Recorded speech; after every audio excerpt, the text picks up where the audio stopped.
Both ran for well over 200 yards, roughly around 7 yards a carry. Both Alabama and Texas A&M got up early, took Missouri out of their comfort zone, and just bashed them. Missouri's not a good run defense. And in both those games, Alabama and Texas A&M, a boatload of explosive plays in the run game and the pass game. Missouri this year, sacking quarterbacks in the bottom half of the SEC.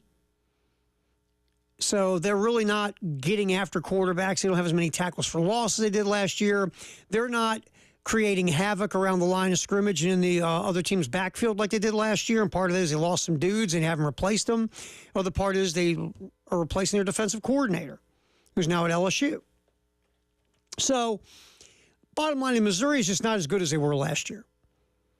They're not running the ball as well as they did. They're not throwing it as well as they did. Defensively, they're, not as dynamic in making big plays at or behind the line of scrimmage, not sacking quarterbacks. Pass defense is good. Run defense is not.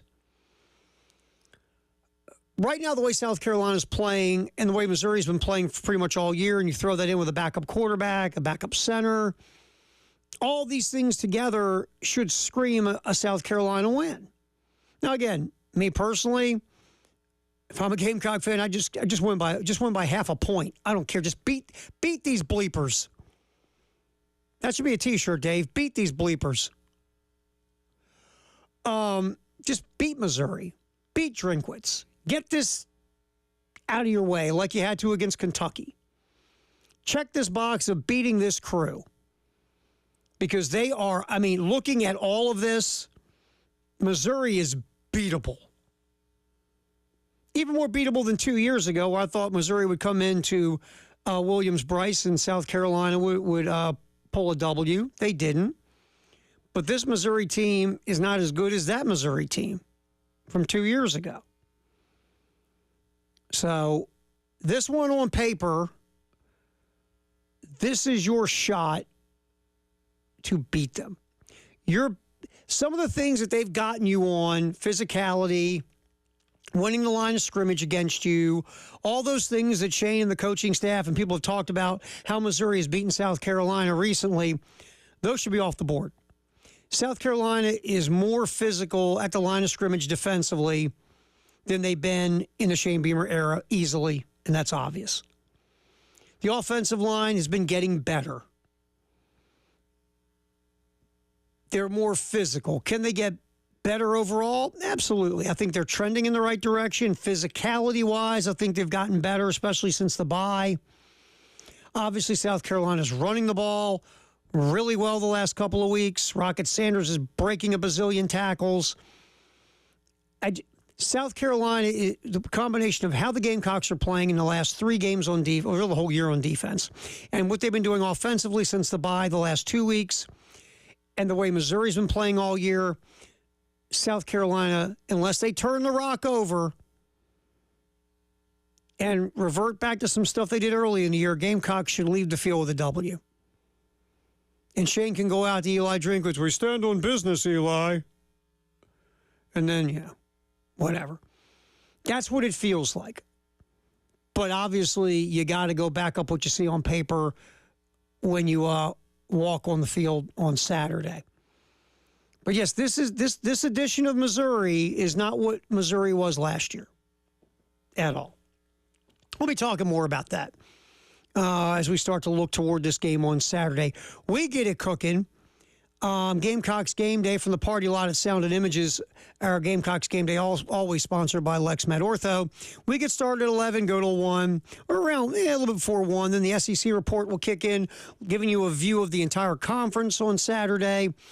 Then our network pregame show with Chris Miller and the crew, it gets rolling at 1. Kickoff 4:15 from Williams-Brice. Ranked South Carolina, ranked Missouri. Should be fun. And hopefully we see a Gamecock W as they move forward to try to finish this season off. They got 3 winnable games to end the year. Let's see if they can knock off all 3. We shall see. The one, if you just look at predictors and probabilities and all that stuff, the toughest of the three will be up north against Clemson on that final Saturday of November. But that is a winnable game as well. So we'll see where it goes, but a team carrying a lot of momentum and a 3-game win streak, taking on a Missouri squad that, even though they've only got 2 losses, they're not what they were last year. So we got all that coming up. Halftime show, Terry Ford, David Darris here, Tyler Head driving back from Gold Line Framing. We'll get back and we will hear from Dow Loggins, the Gamecock offensive coordinator. His thoughts on the Missouri defense coming up here on the halftime show on the game in Columbia, Florence, and Myrtle Beach.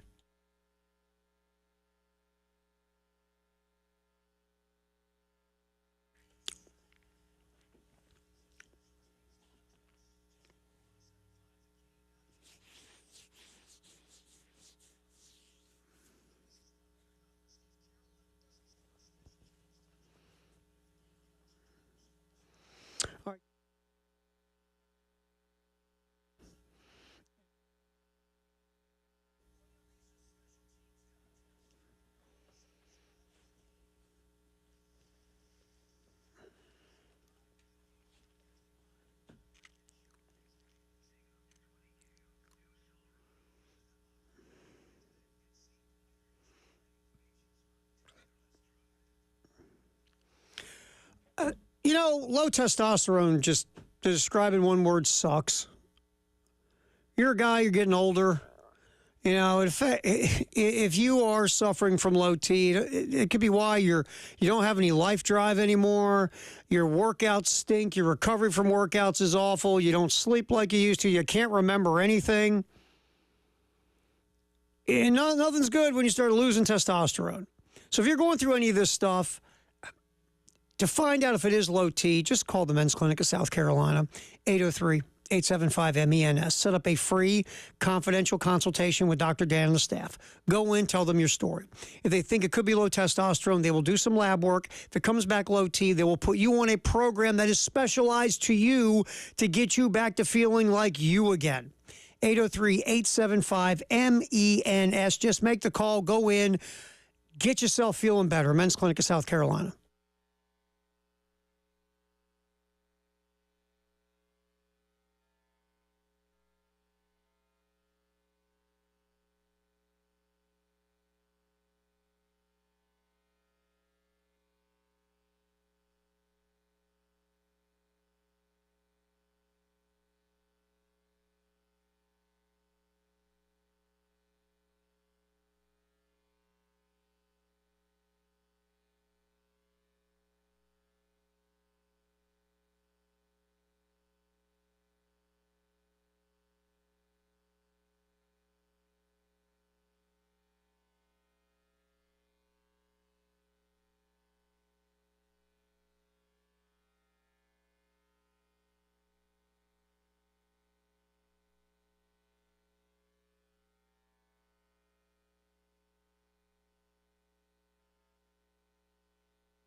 halftime show. Terry Ford, Captain Dave doing a little overtime. You know you get triple time and a half for this, right? I've been told. All right, 30 cents instead of 10. Exactly.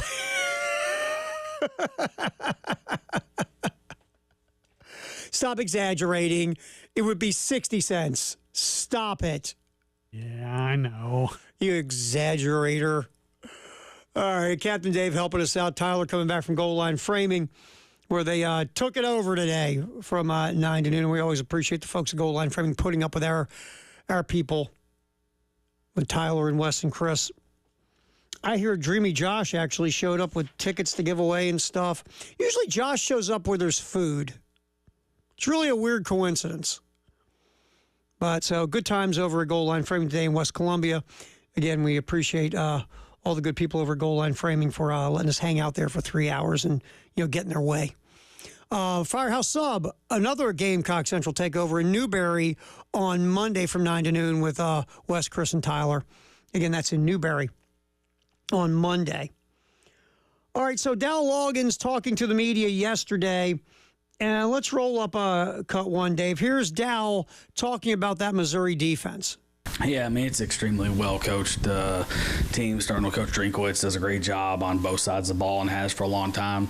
Good recruiter. He's stacked really good recruiting classes, and this will be it's a tough front to get ready for.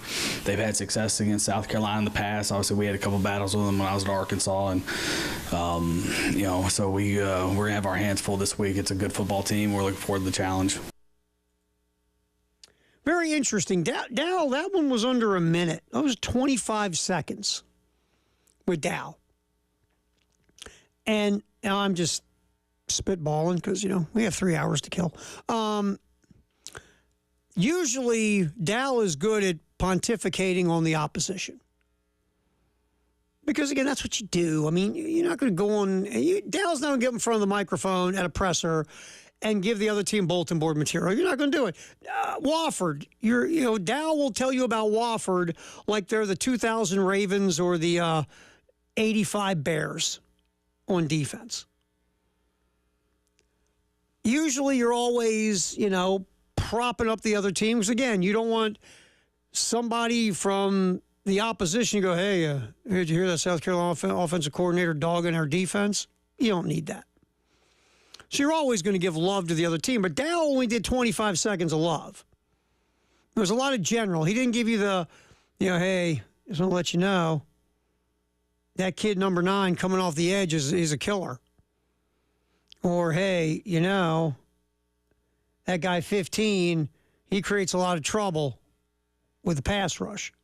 It's a very generic, general kind of to the Missouri defense because they're just not as good as they were last year. I mean, coming off the edge again, you got Zion Young, probably their best all-around pass rusher. 18 pressures this year. He's only converted them into 3 sacks, but still 18 pressures. Also, Johnny Walker Jr., who was there last year, 16 pressures. Walker has 5 sacks. He gets home better than anyone. Kristen Williams, a transfer. He's got 13 pressures. Chris McClellan, another transfer, has 3 sacks. So, again, they aren't getting home or even causing grief and suffering to quarterbacks like they were last year, rushing the passer. They're just not. And they're having trouble stopping the run game. That feels like a good deal for South Carolina because the Gamecocks have been running the ball really well here recently. So that feels like thumbs up for South Carolina. All right, let's get another one, Dave. Dow Loggins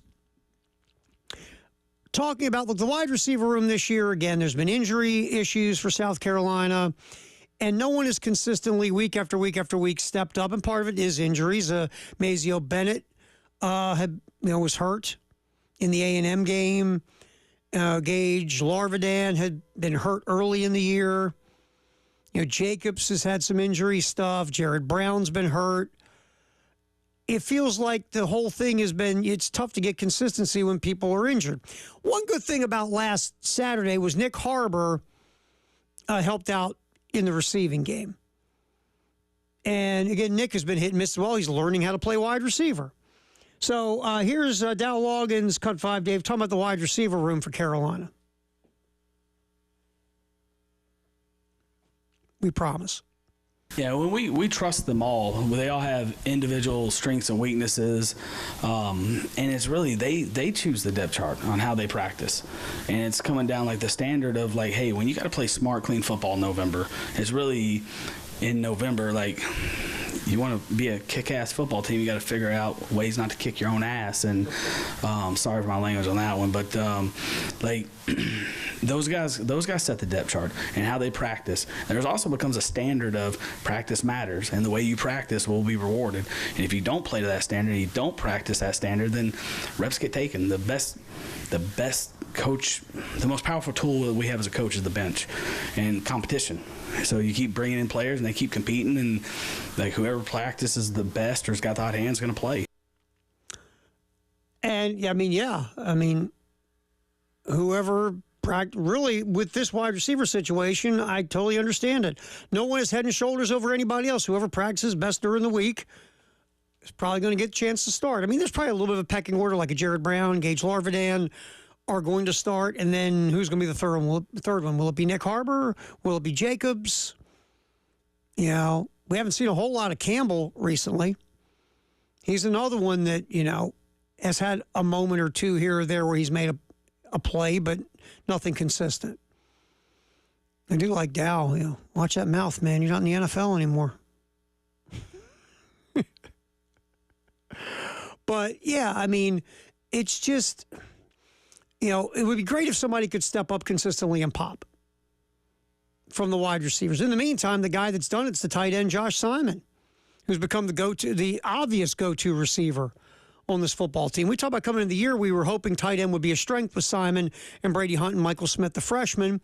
Brady Hunt, you know, his snaps have decreased. He's been really brought in more from a blocking perspective. And Michael Smith blocking has been an issue, so he's not getting as many snaps as he was earlier in the year. But you can see the potential of Smith. Josh Simon, though, has been kicking it here lately. And also, the number 2 go-to guy in the passing game has become Rocket Sanders, which is something we talked about here going into that A&M game. It would be great to get the backs more involved in the passing game, whether it's Rocket, Juju, whatever.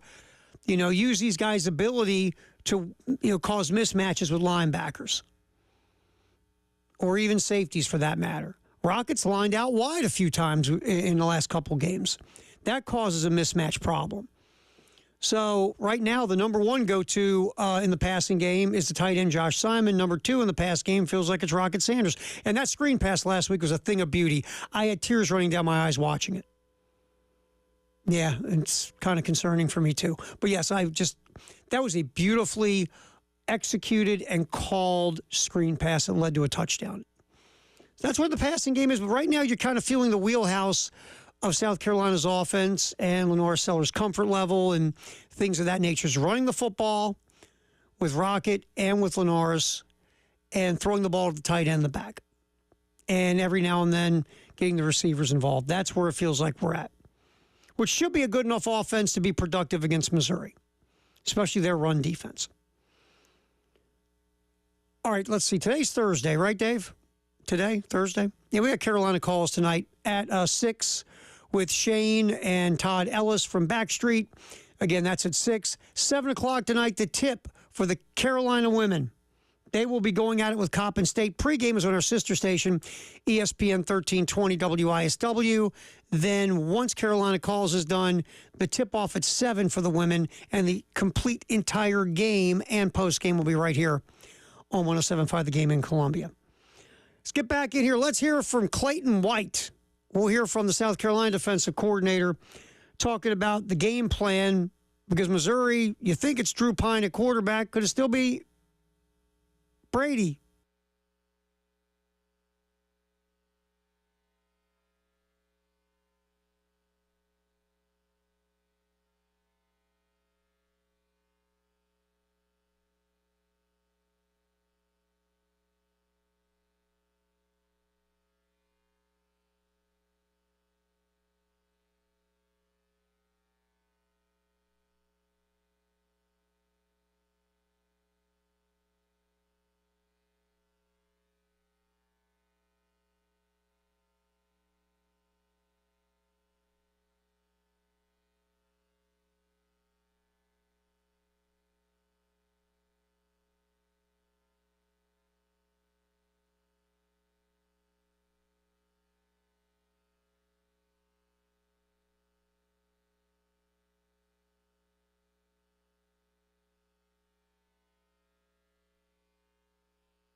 Oh, what we're talking about, Gamecocks and Tigers Saturday. We get everything rolling 11 o'clock. Gamecocks Game Day, sponsored by LexMed Ortho from the party lot at Sound and Images right across from Williams-Brice.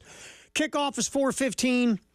Two ranked teams going at it. We've been discussing it in depth a bit here in the first half hour of the show. We'll get back to it. Going to hear some Clayton White here in a minute. Talk about game planning for Brady Cook and Drew Pine, the two quarterbacks. It feels like it's going to be Drew Pine, the backup, but you never know with these top secret injury reports. So we'll get into that. First of all, like we always do, if you just woke up, here's what's happening in the world of sports. You know, last year, or the last 2 years has been all good for Florida State football, right? Mike Norvell resuscitates the program, back-to-back double-digit winning seasons. Last year, undefeated, despite losing their starting quarterback, decommitted from Florida State. The longest tenured member of the Florida State 2025 class, by the way. That now is the sixth decommit for Mike Norvell in the 2025 class. Now, again, can you go in the portal and build yourself a football team on the short term? I mean, Florida State's done it. But you're 1-9. This year's been a disaster. Feels like your players have gone, screw this. Because you have a lot of transfer portal guys, and it just hasn't worked this year. You've had injuries. And you're losing recruits. Everything looks like it's going back in the wrong direction. Remember, Mike Norvell was on the hot seat going into 2022 when Florida State got this thing turned around. Then he got a long-term extension after last year, if my memory serves me. And the buyout, it ain't cheap. It's not like, $14.12. It's big. So Florida State, unless they're going to, pony up some dough, they're going to be stuck with Mike Norvell, at least in the short term. And the way Norvell has been going with this transfer portal stuff, here's the thing. If he hits it right in the transfer portal, he could get this thing in the right direction again. But this is the transfer portal world. Norvell, thumbs up the last 2 years, a huge thumbs down this year because you're really building it year to year, right? Sometimes it all works. Sometimes because you're bringing a bunch of different people together and having them all buy in and all that other stuff. There's no guarantee it's going to work. I mean, Eric Musselman was doing it with basketball at Arkansas. It worked every year except last year when it was a disaster. By the way, Mike Norvell's buyout, $64 million. So these Florida State fans who are jumping up and down and get rid of Norvell, you got $64 million bucks in the bank. You want to loan the folks in Tallahassee? So that's where it's at with Mike Norvell. But losing another commit, Florida State, before the decommitment, their recruiting ranking had fallen all the way to 37 for 2025. All right, we're catching up on, maybe you just woke up and you're figuring out what's going on in the world of sports here on the halftime show on the game. Last one, Tampa Rays, they'll play their 2025 home games at the New York Yankee Spring Training Ballpark, which, by the way, is a lot better than the Trop. I mean, I feel terrible what happened with the Trop with the hurricane, obviously, but let's not sugarcoat it. Tropicana Field was an airplane hangar with bases. One of the worst ballparks in Major League Baseball. So now Tampa Bay will play their home games at the Yankee Spring Training Facility, and now if you want to, be funny, well, that's good because, they don't have that many people come to a Rays game anyway. So capacity of the ballpark doesn't matter. But that will be the temporary solution to the deal. Also, I'm going to find this. The city of St. Pete, which owns the Trop, released an assessment of the damage and repair. Needs to be the estimated cost of repairing this would be almost $56 million bucks. And have it ready for the start of the 2026 season. Now, remember, the city council they have to approve this in St. Pete. Remember, the city council earlier voted for a new $1.3 billion, 30,000-seat stadium to replace the Trop beginning in 2028. The new stadium, it's part of one of those urban revitalization programs. But anyway, that's the situation. You need a ballpark to play until 2028. Are you really going to spend $56 million bucks to fix up the eyesore? Or do you just stay at the Yankee Spring Training Complex? it's going to be interesting to see what they do. But the important thing for the folks who love Rays baseball in Tampa St. Pete is going to get a real ballpark.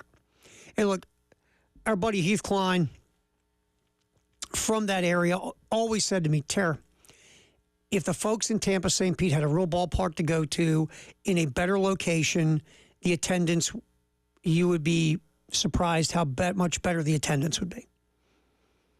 So we'll see. But that's not till 2028.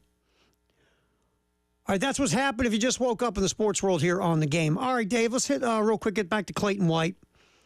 Defensive coordinator of the Gamecocks talking yesterday. Will it be Drew Pine, the backup? Will it be Brady Cook, the starter? We think it's going to be Drew Pine, the backup quarterback, taking the snaps for Missouri on Saturday. Here's Clayton White talking about making a game plan for two different quarterbacks. No, they've done an outstanding job of getting talent in their building at all positions. I will say that's how you really feel about any position on that football team. They have a slew of receivers, multiple O-line, and sometimes they play 6 and 7 O-linemen at a time, and they think they're on their third quarterback, so and he's a pretty good one. So they do a great job of acquiring talent, getting it in the building and keeping it. But definitely the game plan will not change. Obviously, they're two different players, two different styles are similar, but two different guys, both of them really good. Again, like we talked about earlier, your job when you get up in front of the microphone is to make everyone sound like LSU with Joe Burrow. That's your job. I get it. But if we're going to be for real, Drew Pine is not Brady Cook in any way, shape, or form. And Brady Cook in 2024 has been Brady Cook of 2023, to be fair. I got to feel like Clayton White was trying to hold back a smirk when saying that. Because, for one, like you said, Brady Cook's not what he was last year, and Drew Pine is a steep drop-off from what Brady Cook is in this offense. And, look, their offensive line is questionable, got some injuries on that front as well. Like, Clayton knows his guys are going to eat on Saturday, or at least they should. Mm-hmm. So he's got to be one of the most competent guys going into this weekend. You got to feel good. Look, Missouri is just not the football team they were last year on either side of the ball. On offense, we went over this earlier, Tyler. Last year, Brady Cook hit 29 passes of over 20-plus yards. He hit almost 50% of his throws over 20 yards, which is a phenomenal number. Mm-hmm. This year, 8 passes of over 20 yards. He's only completing 23% of those. And given the nature of his injuries, an ankle injury, then an injury to the wrist on his throwing hand, if he does play this weekend, he's not going to be 100%. No. So if he is out there, he's not launching the ball down the field. It's probably going to be a lot of short stuff. Yeah. I mean, I thought he got that ankle amputated to come back in the Auburn game. Well, yeah. They had to rebuild him like the $6 million man. And trotted him back up there to win that game. But apparently the wrist was the one thing they didn't fix because that got hurt in the next game. You think that shot wore off on the ankle? Probably. Well, so supposedly, because he had to leave the facility to get in, but he was seen in a truck with his shoulder pads still on going down the street. And isn't that Brady Cook? Wasn't he just in the game a minute ago? And they brought him back and he kept on playing. Yeah, I mean, and this year, though, it's really weird. If you look at these numbers, again, we went over Luther Burden, too. Last year, 10 receptions of over 20-plus yards. This year, 4. And last year, he ended the year with 120 targets. This year, he's only got 64 targets. Yep. His receiving grade in Pro Football Focus, which is basically route running and all that other stuff, is down from last year. Again, I don't know if Luther Burden's just not as good as he was last year, if teams are really working to take him away, which I think they would, and say to Weiss and Cooper, beat us. Is Cook just not as good? Cook has only been pressured on 25% of his dropbacks. It's not like there's a ton of heat on him. Yep. It's very weird. If you're just looking at numbers of this football team without watching them every game, offensively it's a head scratcher. And even their offensive line grades aren't It's really weird, Tyler, why all of a sudden this offense that was so explosive last year can't get anything done. It's really weird. I guess we'll have to watch tape of every game. Well, I can tell you, if you watch tape of the Alabama game or the A&M game, you're not going to see a whole lot of redeeming qualities for Missouri. Well, their run defense got run over. It did. In both games. Even last week's game. It took about 3 acts of God to win that game against Oklahoma. If Oklahoma had any offense, they win that game. I will talk more about it here from you, our Firehouse Subtext, the hour 803-404-6100. Right now, though, give away some tickets. Caller number 4 gets a pair of tickets and a parking pass to go see South Carolina and East Carolina. Give us a call right now, 803-404-6100 on the halftime show on the game.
All right, time to get our Firehouse subtext, the hour 803-404-6100. And we have a interesting little Twitter X poll that we're going to throw out as well. What do you got on the old text line there, pal? I'll let you know as soon as it loads. Okay, good deal.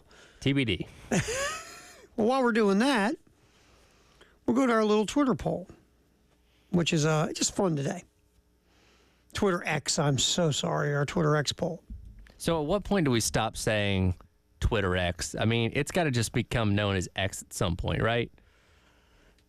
No, because nobody wants to call it X. Everybody wants to call it Twitter because it's Twitter, and that's what it is, right? And then you change it to X for some goofy reason because you're whatever.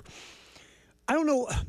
Again, I'm sure we could get the business reason and the why this was done, but at the end of the day, everybody just looks at it as Twitter. It's like Facebook changing their name all of a sudden to something else. Well, they tried to make the Meta thing work for a while. It's Facebook. That didn't happen. Just like Instagram can't be something. Once you name it, that's just what it is, right? Yeah, that's true. I mean, gosh, I brought this up the other day. I still call the ReliaQuest Bowl the Outback Bowl. Right. The Duke's Mayo Bowl's always going to be the Meineke Car Care Bowl. Pittsburgh changed their corporate it's always stadium. Heinz Field. It's a big catch a bottle. It's Heinz Field. What was Arrowhead before? Arrowhead had it's always been Arrowhead, but now it's GEHA Field. Yeah, it really rolls off the tongue, doesn't it? And Mile High's changed names 27 times. Vesco or whatever it is, or it's not that anymore. It's something else. It's Mile High, or it's Mile High. Sports Authority Field at Mile High. Right. Sports Authority doesn't exist anymore. Exactly. I still call it that. Okay, it's Mile High to me. It's Heinz Field to me. It's just Anyway, all right. Poll question of the day: who's the biggest Gamecock football villain right now? Ooh, I like this one. Dabo Swinney, Eli Drinkwitz, Mark Stoops, other. This one's interesting. The Stoops, that's an underrated one. Mm-hmm. That doesn't come to your mind initially, but I like that being included. Here it is, right now. I thought Dabo would be a runaway winner, just because it's Dabo, right, and it's Clemson. Yeah. Dabo's at 45%. Eli Drinkwitz at 44%. And Mark Stoops is sitting at 3%. We're going to have a runoff here? Maybe. Yes, maybe. Well, I think if the Drinkwitz thing, if he'd gone back and forth with Missouri, he's been there 4 years, he split it 2-2. Okay, yeah, he's annoying, but we've gotten the better of him at least a couple of times. The fact you have not beaten him, and even going back to his time at App State, he came in here and beat you too.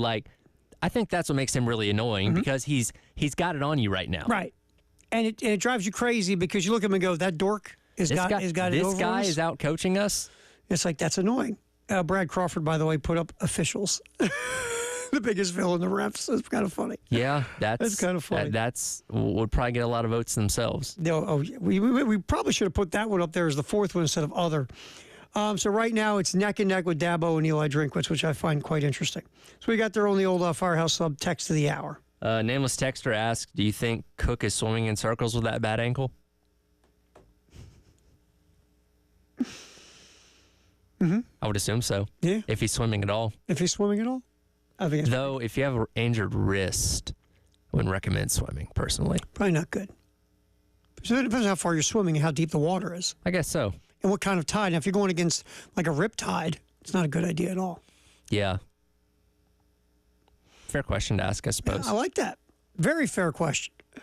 I think you see Drew Pine. I just do. Again, we got to do this covert dance every week, right? I mean, we do. Yeah, and Gabe DeArmond told us a little bit earlier, apparently Missouri's very dishonest when it comes to their Stunning. injury reports. So shocking. Take it all with a grain of salt. Though, again, and the fact that he didn't play at all last week leads you to believe that there's a good chance that you do see Drew Pine this upcoming weekend. So we'll see. All right, Drew Pine, by the way, if you want to just get Drew Pine this year, by the way, has 90 pass attempts. Numbers are nothing special. Tick under 60% completion percentage, as many TDs as picks. Under pressure on 33% of his dropbacks compared to Cook is only 25% of his dropbacks. Cook gets the ball out quicker. By the way, Pine this season so far, throwing the ball over 20 yards, 1 of 7. Well, 8 of 14 in the medium area. And obviously, well, you know what's interesting? Yeah, I mean, obviously he thrives under 10 yards. That's his best stuff. So the thing with Missouri is, again, tackle the wide receivers. Yeah, don't let those guys beat you. They have, and Mookie Cooper's going to be likely out this weekend as well. But don't let Theo Weiss and Luther Burden take this game over. Right. You can't let them catch short hitches and all of a sudden go 60 yards on you. You got to tackle these dudes. Gang tackle, pursue, not just the DBs, the linebackers. You must get these guys on the ground quickly. That's the last thing you want. Like you said, do not let Burden and Weiss both catch 8 to 10 balls for 160 yards, and all of a sudden you got a football game on your hands.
Halftime show, Terry Ford, Tyler Head, football in the 1 o'clock hour, sponsored by Atlantic Windows and Doors here on the game.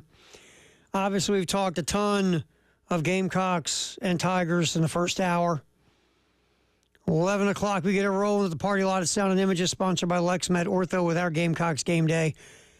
Kickoff at 4:15 in Columbia and in Myrtle Beach. The line screams Drew Pine, right? Yeah, with the intel we've gotten so far, it seems like that's going to be the case, which puts South Carolina as a double-digit favorite. And even with Brady Cook, I think I heard Brian Edwards say this morning, it's still South Carolina favored by about 8. Yeah, now it's 13.5, according to ESPN.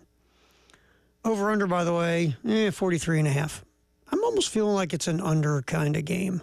I haven't even checked the weather for Saturday. I think it's supposed to be really nice and sunny, so that's not going to be a factor. Our staff meteorologist, Jen Jensen, says it's supposed to be nice. Oh, yes, that's right. So, yeah, I mean, and again, when you look at what Carolina's done the past couple games on offense, like, I feel like you got a good shot of maybe getting into the mid to upper 30s yourself. Maybe. And, I mean, Missouri could score a couple times, but everything about this to me, what I said at the beginning of the show, everything on paper tells me Carolina should win this game comfortably. Yes, it does.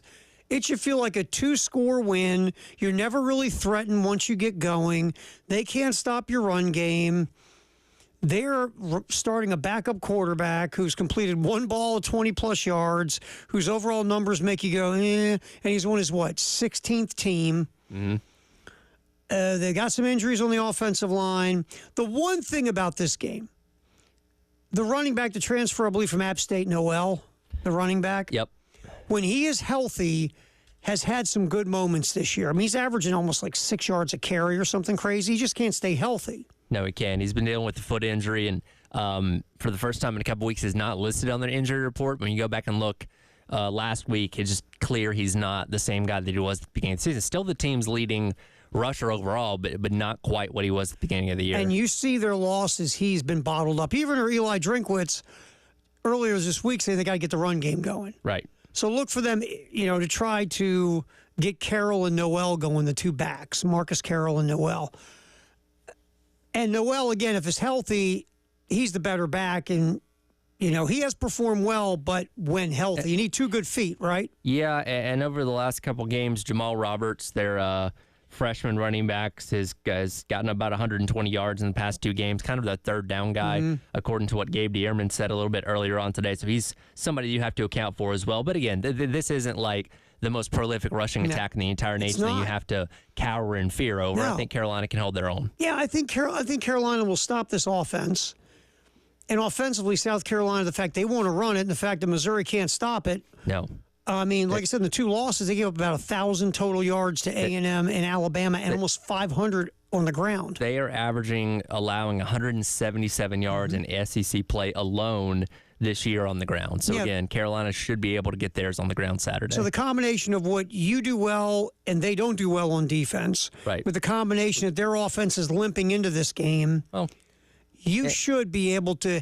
The only thing you can't, who beat South Carolina today or on Saturday? South Carolina. South Carolina. Absolutely.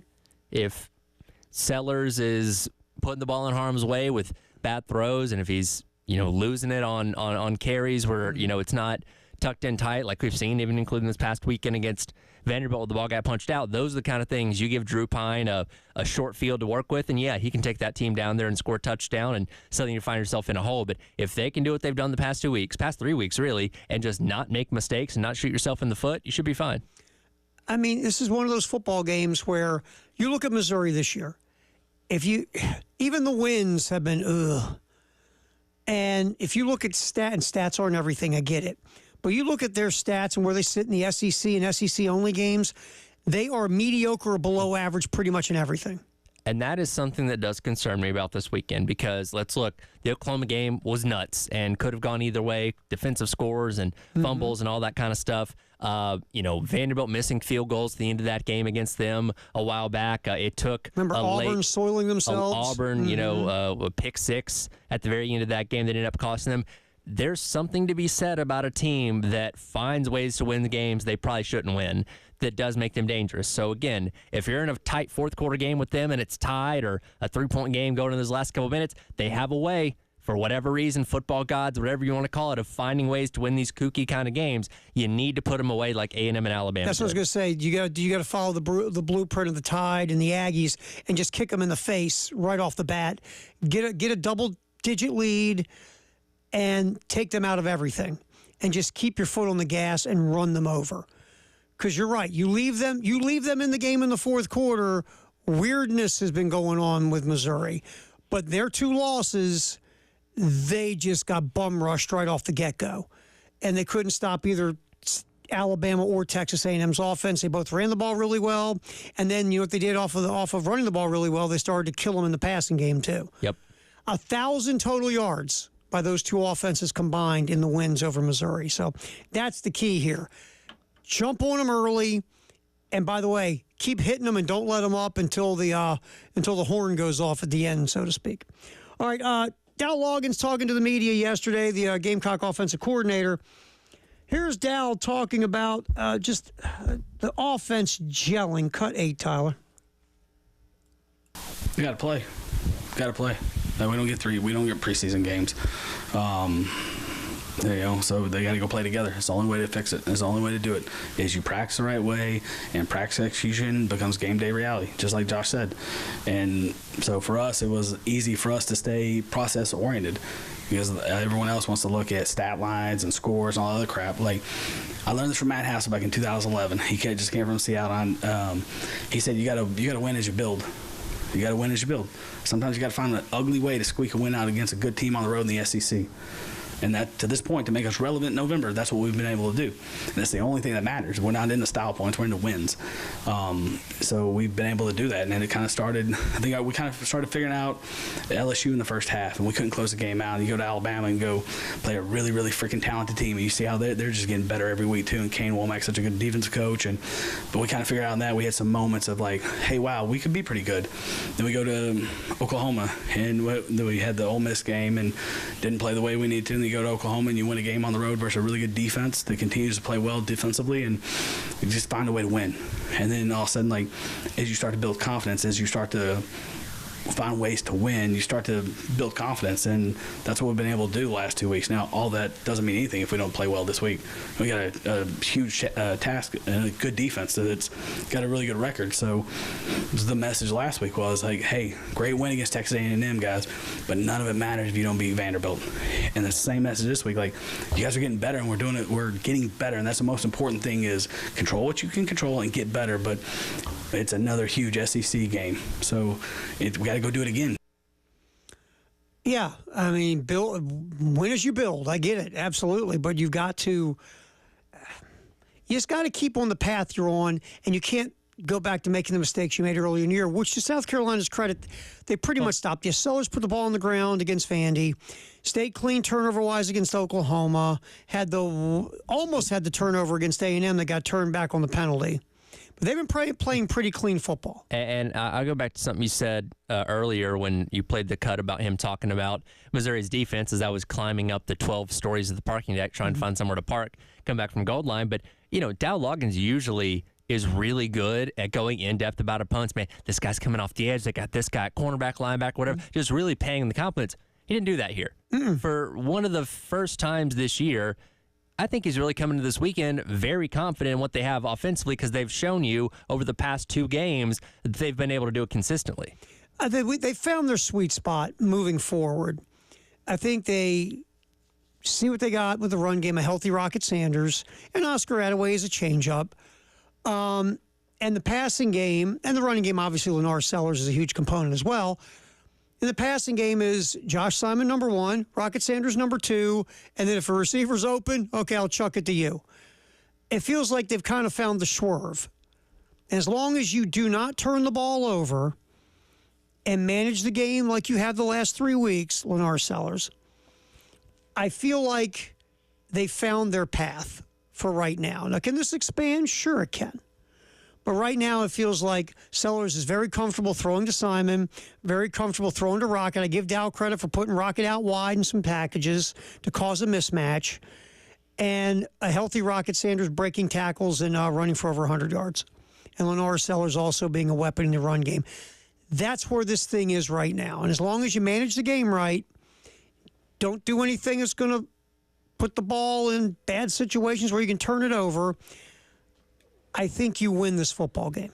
And like I said earlier, they can win it by 0.5 point. No one cares. Just beat Drinkwitz in Missouri and be done with this mess. Yeah, and again, if you have the ability to jump on this team very quickly like you did against Oklahoma a couple weeks ago, they're a better offense than Oklahoma is, but especially Drew Pine at quarterback, I don't think they're designed to mount some kind of huge comeback against you. No, if you can get up early, that's just going to take them out of everything they want to do because they're right now with a backup quarterback and some injuries on their offensive line. They're not really built for, coming back from being down multiple scores, right? So get them. But here's the thing, get them and stay on them. And you should be able to find a way to pull a W out of this football game. Football in the 1 o'clock hour, sponsored by Atlantic Windows and Doors. This football game tonight, Tyler Head. That's right. Philly at home against Washington. Eagles are 4-point favorites. And everyone coming into the year said those Commanders will be playing for first place in the NFC East in the second half of the season. That's exactly what we said. Look, we thought it was going to be a rebuild process, right? That's an organization that's been in the dumpster of the NFL for a long time. And look, Dan Quinn, obviously a former head coach with the Falcons and did a really good job with the Dallas defense over the past couple of years, but it was going to be a project. And you're bringing in a rookie quarterback in Jaden Daniels that we obviously saw him dazzle in college football the past couple of years, but didn't know how it was going to translate to the NFL right out of the gate. And I mean, find me a better candidate for Rookie of the Year right now. Right now, and they won't admit it, in Chicago, they're going, wow, we drafted which guy? Well, Chicago, at least they fired the coordinator because, it's that's the problem, not the offensive line. Yeah, or the idea that you've got veterans who are not building the best culture in the world with all the yappiness going on in Chicago. We got some of that to get to, hopefully, before we get out of here today, what's going on in Chicago with the Bears and Caleb Williams and all that. That stuff, again, leave it to Chicago, the place where quarterbacks' careers go to die. Still no 4,000-yard passer. That this thing is in a weird spot. We'll get to it. But yeah, Jaden Daniels, what he has done this year, but this is the problem though, ready? Here's a double-edged sword. When we talk about preaching patience with Caleb Williams and Bryce Young and Drake May and even people, Anthony Richardson's a project and all this stuff. And it's true. You got to be patient with these quarterbacks because everybody grows at a different rate. Sure. And everybody's situation is different. But then you hear this. What about the guy in D.C.? What about the dude in Houston? It's going pretty well for them. They build an expectation that not every first-year quarterback can fulfill. Well, and when you look at, what's going on in Houston, obviously, C.J. Stroud got some injuries right now, but has capable weapons around him that elevate him. And when you go to Washington, Terry McLaurin was a good wide receiver, but now he's been elevated even higher because he's finally got a competent quarterback throwing him passes. So putting pieces around these guys, which is something that's been a struggle with Bryce Young in Carolina, though he did actually play pretty decently this past Sunday against the Giants in Germany. You got to have help around you as a rookie quarterback in the NFL or a young quarterback in general. And right now, Jaden Daniels has that. I always think sitting them is a good thing. I will always believe that. But two, when you put them on the field to play, actually put an offensive line in front of them so they don't get killed. Have a running game so they don't have to throw it 35 or 40 times and you can be balanced. And give them weapons that when they do throw it, they have people they can actually throw it to. You almost should build it first and then add the quarterback. Not get the quarterback and then figure it out. A lot of GMs haven't figured that part out yet. And the key to tonight's game to me, the D.C. run defense, which is like 28th in the league, going up against a really good Eagles run game led by Saquon Barkley. That's going to be interesting tonight. But I think the Eagles win at home. But it wouldn't surprise me if D.C. found a way to sneak one out. Football in the 1 o'clock hour. We'll hear from Clayton White, the Gamecock D.C. next, right here on The Game.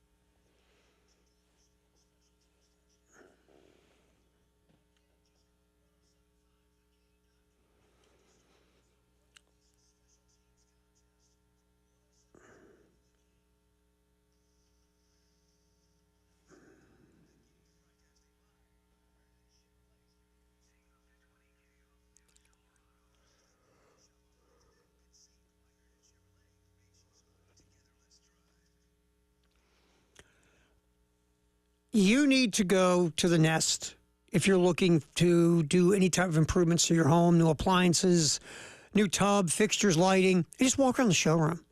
The showroom is just ridiculous. I asked them, could I live there? Could I just move in? I'll do security at night. Can I live at the Nest? And for some reason, they turned me down.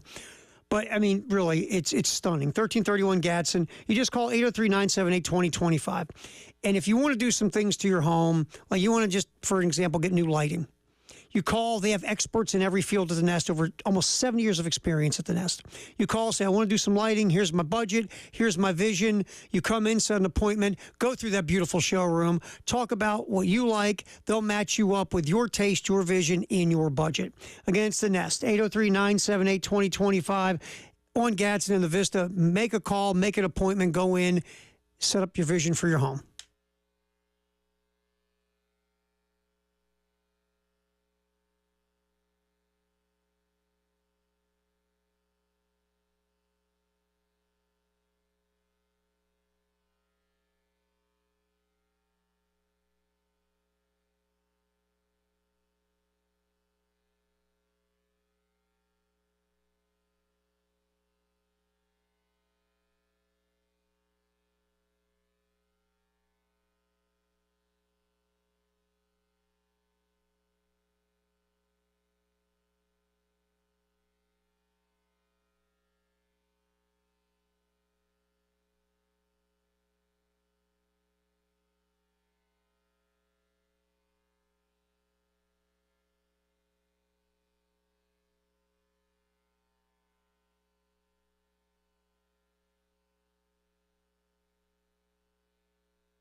Welcome back in. It is the halftime show.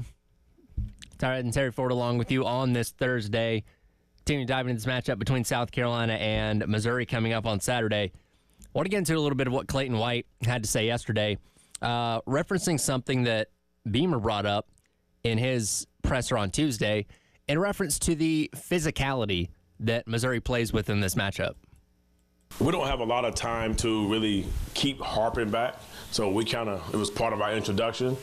We'll probably review it again at the end of this week, right before the game. Go out and remind our guys the kind of game that Missouri is. Like, yes, they do a lot of formations. Yes, they are a lot of formations, a lot of different plays, but they all at the same time, they're a very physical football team. They've been physical in this conference for a while.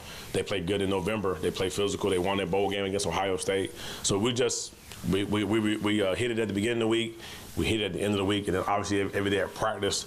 For ourselves, against our offense, we want to play physical, have the physical mindset, more importantly, just understanding what kind of war it's going to be on Saturday.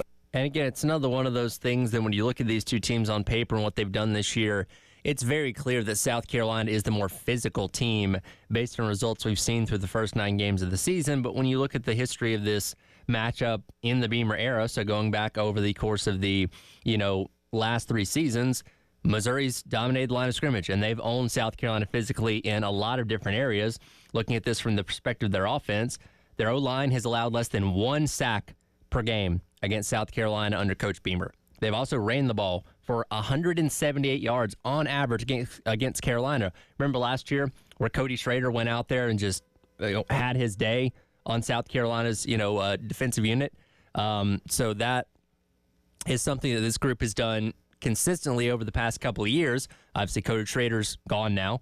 We talked about it a little bit earlier. You have Marcus Carroll and Nate Noel, the 2 transfer running backs from Georgia State and Appalachian State, respectively, and they put together solid seasons so far. Nate Noel is dealing with foot injury that is limiting him a little bit.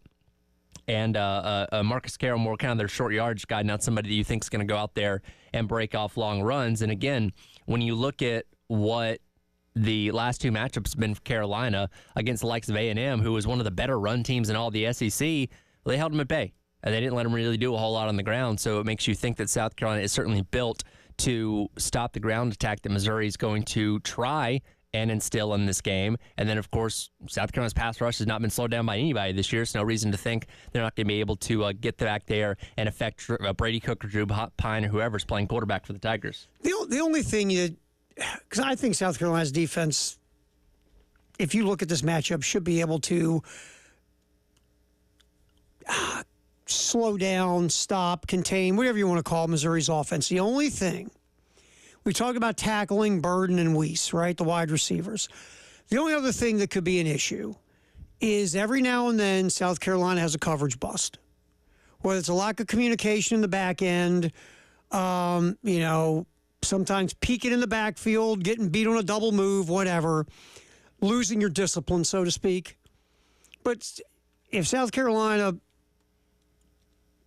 doesn't have that issue, and we've seen it like in the Oklahoma game, killing Oklahoma had a coverage bust, right? Right. It happens occasionally for this defense, so you just can't have those. Those you cannot have when it's all said and done. Those are the kind of things that keeps Missouri in the game. You know what I mean? No, yeah, absolutely. And again, Carolina does what they've been doing the past couple of weeks. They should be fine. And again, I think you have an offense that you're confident enough now that can put a decent amount of points on the board where you're not having to rely on your defense to do everything. Because again, for a lot of the season, Carolina's like, okay, defense, go out there and dominate. Offense, try and score 20 points and don't shoot yourself in the foot. I was going to say, don't do anything to hurt the defense. Now the offense seems to be finding its way. Did you fire Clayton up yet? I did. Yeah, we talked about physicality. Fantastic. I just took the longest elevator ride in the history of the world up and back. Which is crazy because we have really fast elevators. But you know what it is, though? It's like we need because I was riding the elevator. Engineer Ed was with us, Dom, our sales guy, and we're just watching people come on the 5th floor and get off on the 4th floor. Right. We had a bunch of those. Then they get on the 4th floor and get off at the 3rd. Yeah, it's just craziness. So it took forever. It was one of those, wow, this is the longest elevator trip in the history of elevator trips. For an elevator, by the way, that flies at 100 miles an hour. I've never seen an elevator that fast before, ever. I love honestly. it, man. It cooks. It really does. It flies. And when I have a natural fear of elevators, I'll just go ahead and put it out there that I'm afraid I'm going to get stuck in one day. So when you get used to riding on an elevator like this, we can go from floor 1 to floor 19 in about 5 seconds, it feels like. When you go ride another elevator that's like a normal speed. How slow is it now?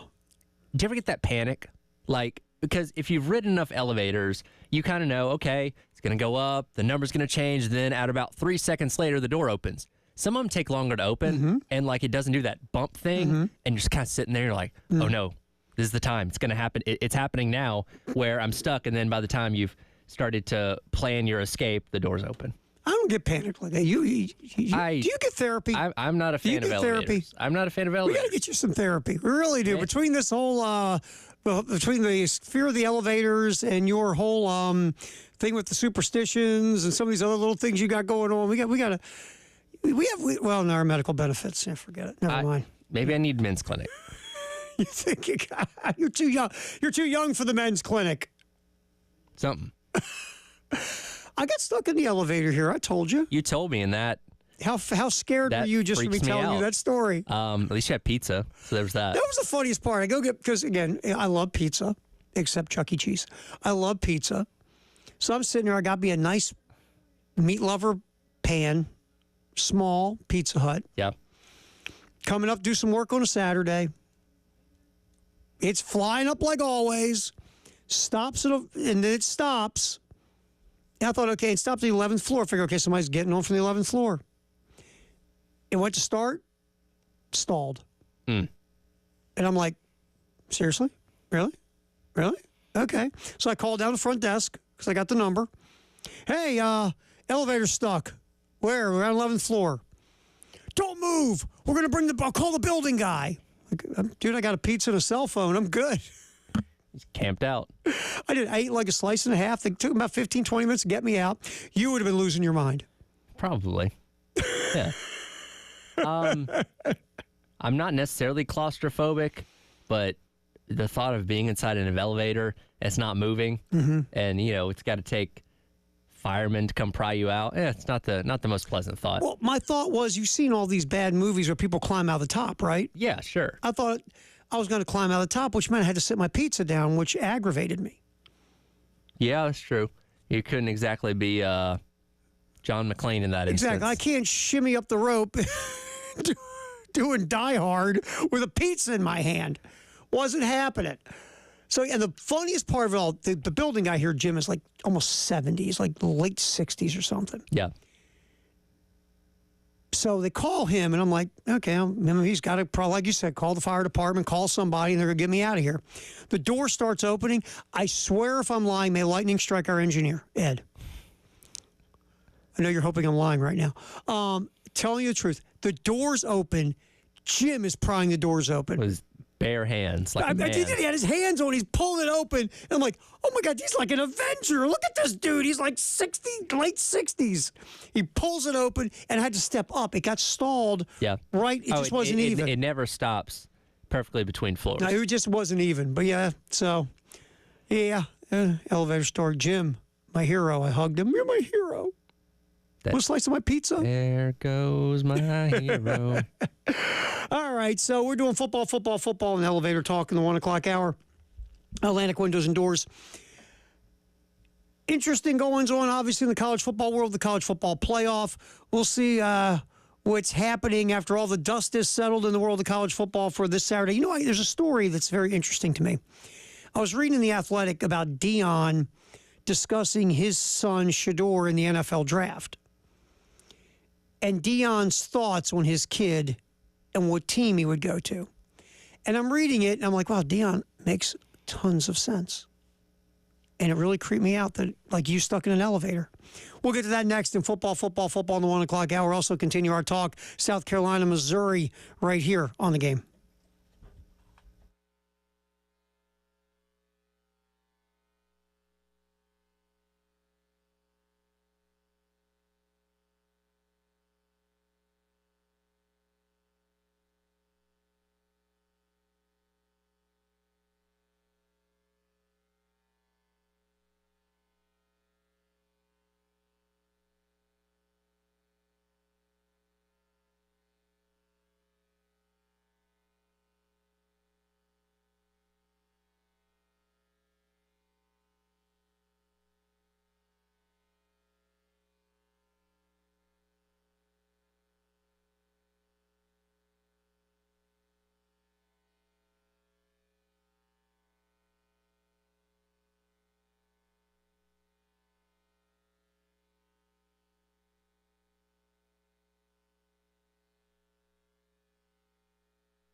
Obviously, what we're talking about is Gamecocks and Tigers Saturday.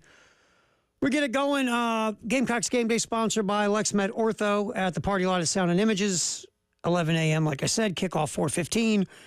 Our pregame show on here in Columbia at 107.5 The Game. The football game itself on here in Columbia, and our affiliate in Myrtle Beach at 100.3 The Game. All right, later tonight, Gamecock head coach Shane Beamer, Todd Ellis together on Carolina Calls. That's in Columbia and Myrtle Beach again, 6 p.m. tonight. The women get it going on our sister station, ESPN 1320 WISW 6:30 pregame. The tip is at 7, and that will be on here on 107.5 The Game in Columbia as they take on Coppin State. Tip is at 7. How long until all the hope of Coppin State is out the window? 7:02. Really? I was going to say 7:01. Oh, yeah. That's generous. Yeah, you know, Coppin's from my hood. Are they? Yeah. That up there too? Yep. Towson the other night for the Towson men. the other day. Coppin for the women. For a small state, Maryland has a lot of colleges. Yes. Many. And your kid doesn't want to Doesn't go want to to any go of to them. any of them. Yeah. I won't go to any of them, Dad. Yeah, because they're cheap. Anyway, so. All right, football in the 1 o'clock hour, sponsored by Atlantic Windows and Doors. Clayton White, defensive coordinator for the Gamecocks. The spot that can hurt the Gamecock defense is the wide receiver room at Missouri. Luther Burden will be a first-round pick in the NFL draft. Theo Weiss, Oklahoma transfer, also an effective receiver as well. First of all, you got to tackle them. 2, you can't let them beat you. You can't blow coverages. You can't bust coverages. You got to be able to corral their wide receivers. And really, if you do, I don't think Missouri's going to run the ball good enough to beat you at all. So here's Clayton White talking about those Missouri wideouts. Oops. We promise. We swear. It's definitely, a lot of teams that we play, it might be the first team that we play to put 4 receivers on the field at once, as far as multiple times throughout a football game. So, one, the fact that you have 4, you probably have 8. You have 2 deep that can do it. So, they just done a great job of acquiring talent, and they have Luther Burden, speed. They have 1 with speed. They have Mookie Coop. So he has speed. So they have a lot of guys that can just run up and down the field, and they have multiple players that can really stretch the field. So I think that presents a challenge in itself. We got to do a great job of understanding who they are and what they're trying to do. Yeah, I mean, you just got to slow those guys down. I mean, they're going to get their targets, might get some catches. You just can't let them affect the game or turn around the game or take over the game. It's that simple. Yeah, and that's the thing that has been interesting about this team this year. And, it kind of goes back to the Brady Cook conversation of him not being as effective down the field. That was kind of the bag for Luther Burden a year ago. In fact, had that long touchdown catch against South Carolina. He was just a threat down the field, and he could always just kind of blow the game wide open by having some of those big catches, and those haven't really been there this year. And looking at his numbers this year outside the Alabama game, his production's been solid, but it's not been like Luther Burden, thought to be one of the best wide receivers in all of college football-esque, really a whole lot this year. Let's be honest. It's been a disappointing year for Luther Burden and that whole offense. Last year, I mean, that offense was dangerous, right? Like you said, remember the game in Columbia, Missouri? Burden affected that game multiple occasions with big plays. And this year, they're just not getting the big plays. And it's not just Burden. Weiss isn't doing anything down the field. They are not the explosive, game-changing offense they were last year. Look, you don't have Cody Schrader. I get it. And remember, second half, Schrader ran all over South Carolina. He did that to a lot of teams last year. Yeah, I mean, Schrader was, best running back arguably in the SEC last year.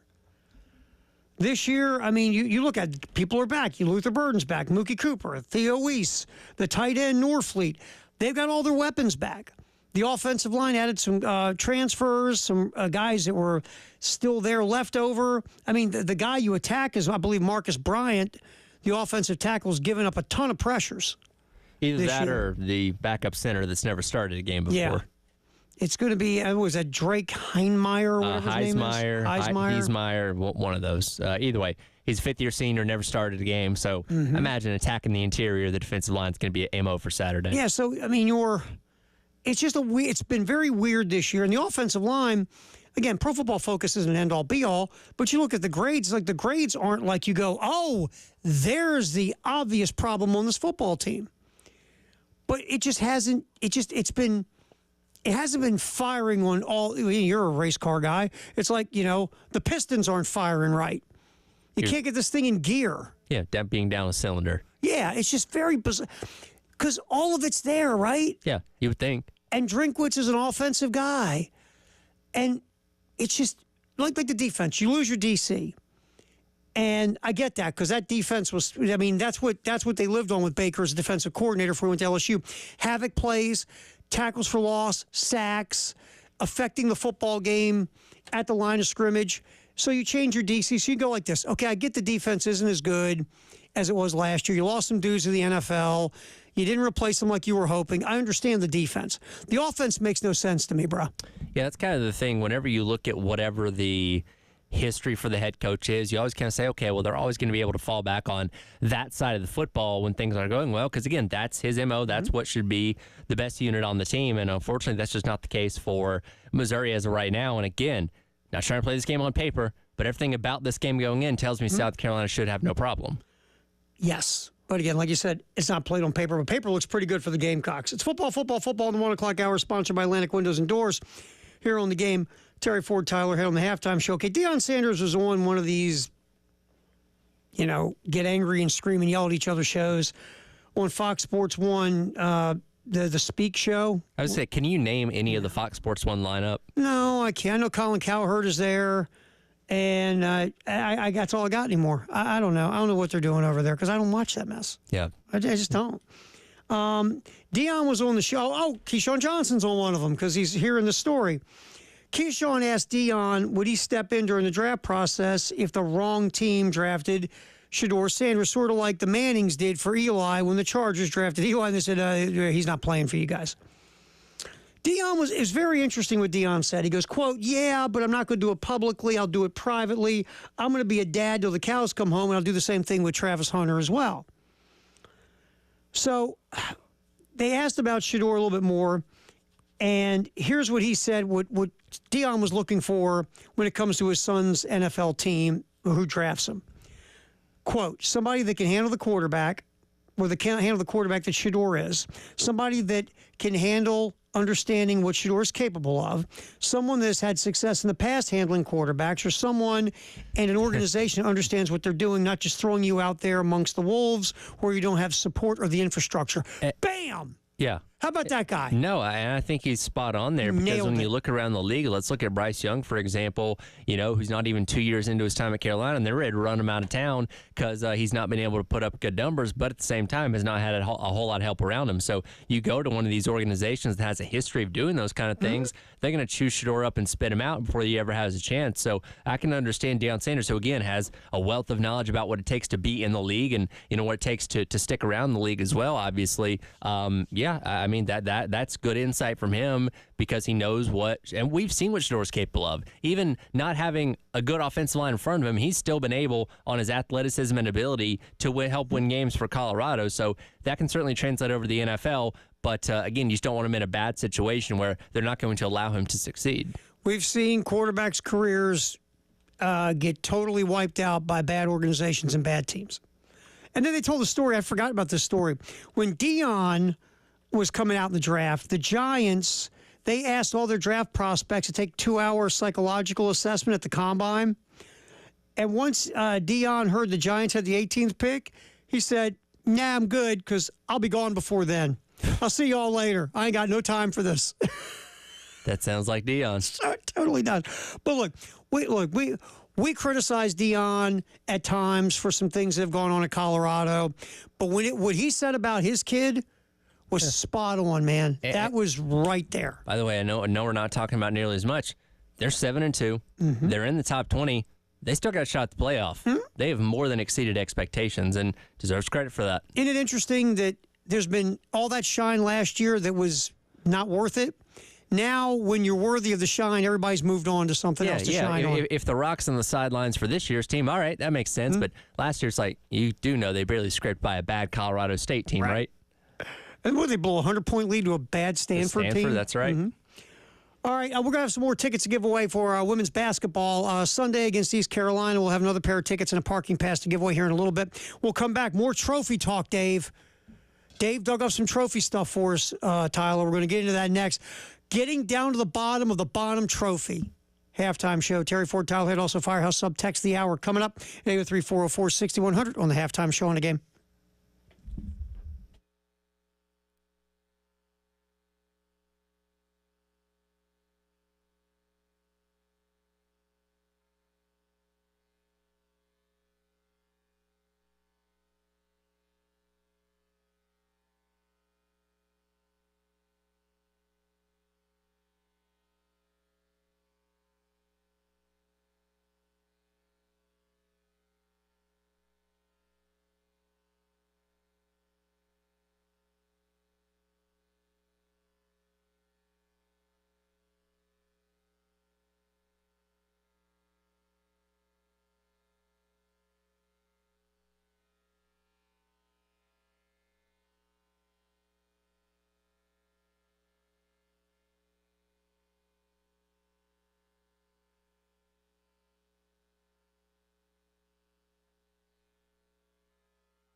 Time for our Firehouse Sub Text of the Hour. Also, we'll check our Twitter X poll that's going on.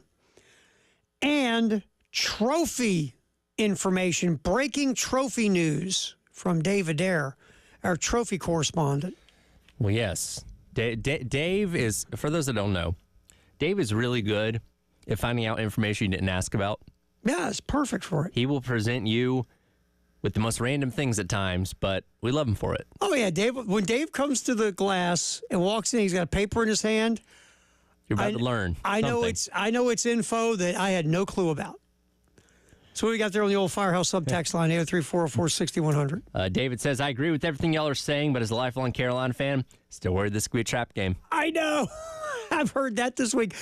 And I get it. I do. I understand.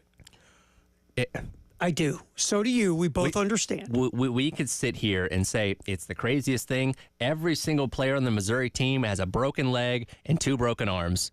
And you have a segment of the fans be like, I don't know. Yeah. Those walk-ons. Those walk-ons. Like, I sympathize. I understand. But, again, if Carolina doesn't shoot themselves in the foot, I think they should be fine Saturday. Yeah, I mean, and get it done early, because the one thing about Missouri, and you hit it on the head earlier, they have won a bunch of close games this year. Goofiness has happened, like Oklahoma last week. Yeah. Auburn soiled themselves and blew it. Vandy blew it.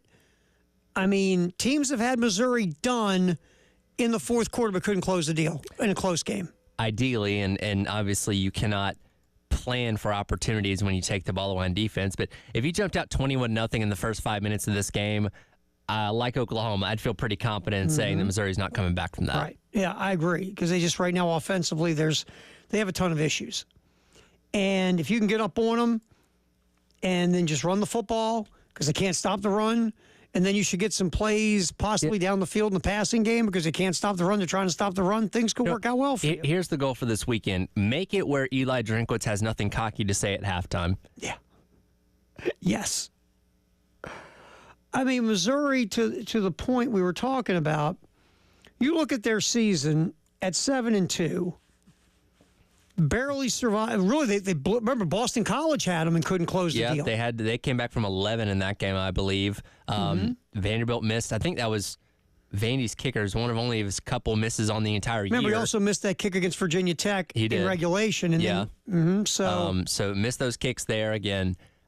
It's just the most insane final 3 minutes of game I've ever seen against Oklahoma. And Gabe DeArmond brought up a really good stat this morning. In the past 2 years, they're 8-0 in one-score games. And that's a little bit skewed because, like, Georgia pulled away from them in the late minutes of that game, or else it otherwise would have been a one-score game. But still, they just find a way to win these games somehow, some way. Yeah, Boston College 27-21, coming back from being down by double digits.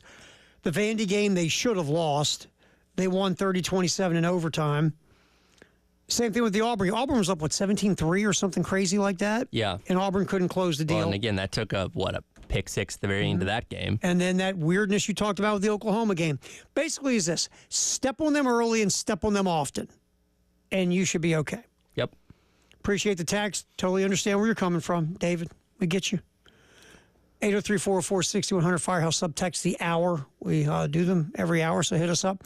Twitter X poll real quick. The biggest villain for South Carolina right now, as we speak, who would it be? It's pretty close in the first hour between Eli and Dabo. Still close. Interesting.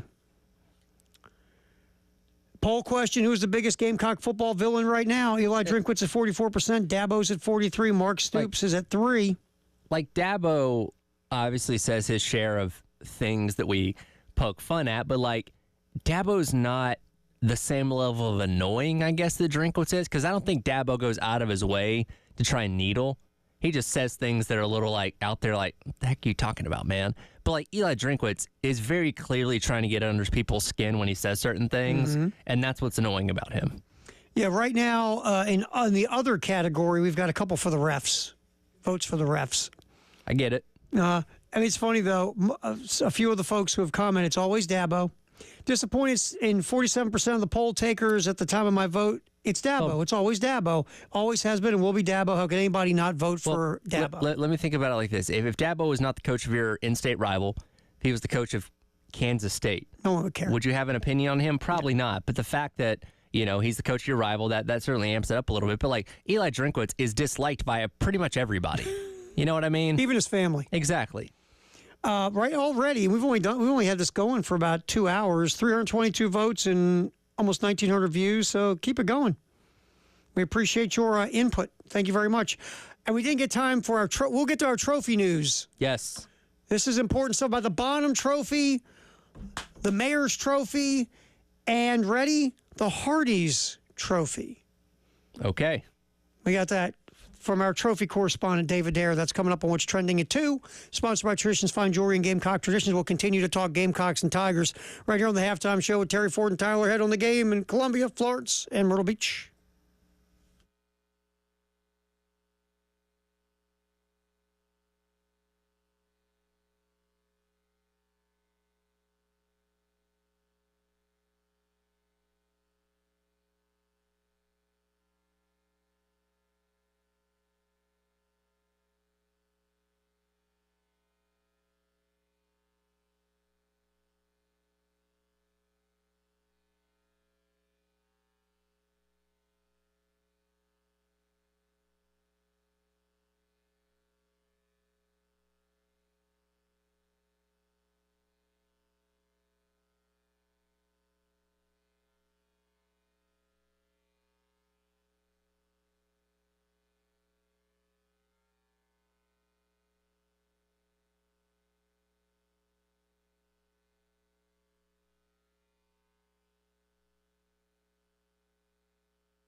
Halftime show. Terry Ford and Tyler Head on the game as we roll what's trending at 2, sponsored by Traditions Fine Jewelry and Gamecock Traditions.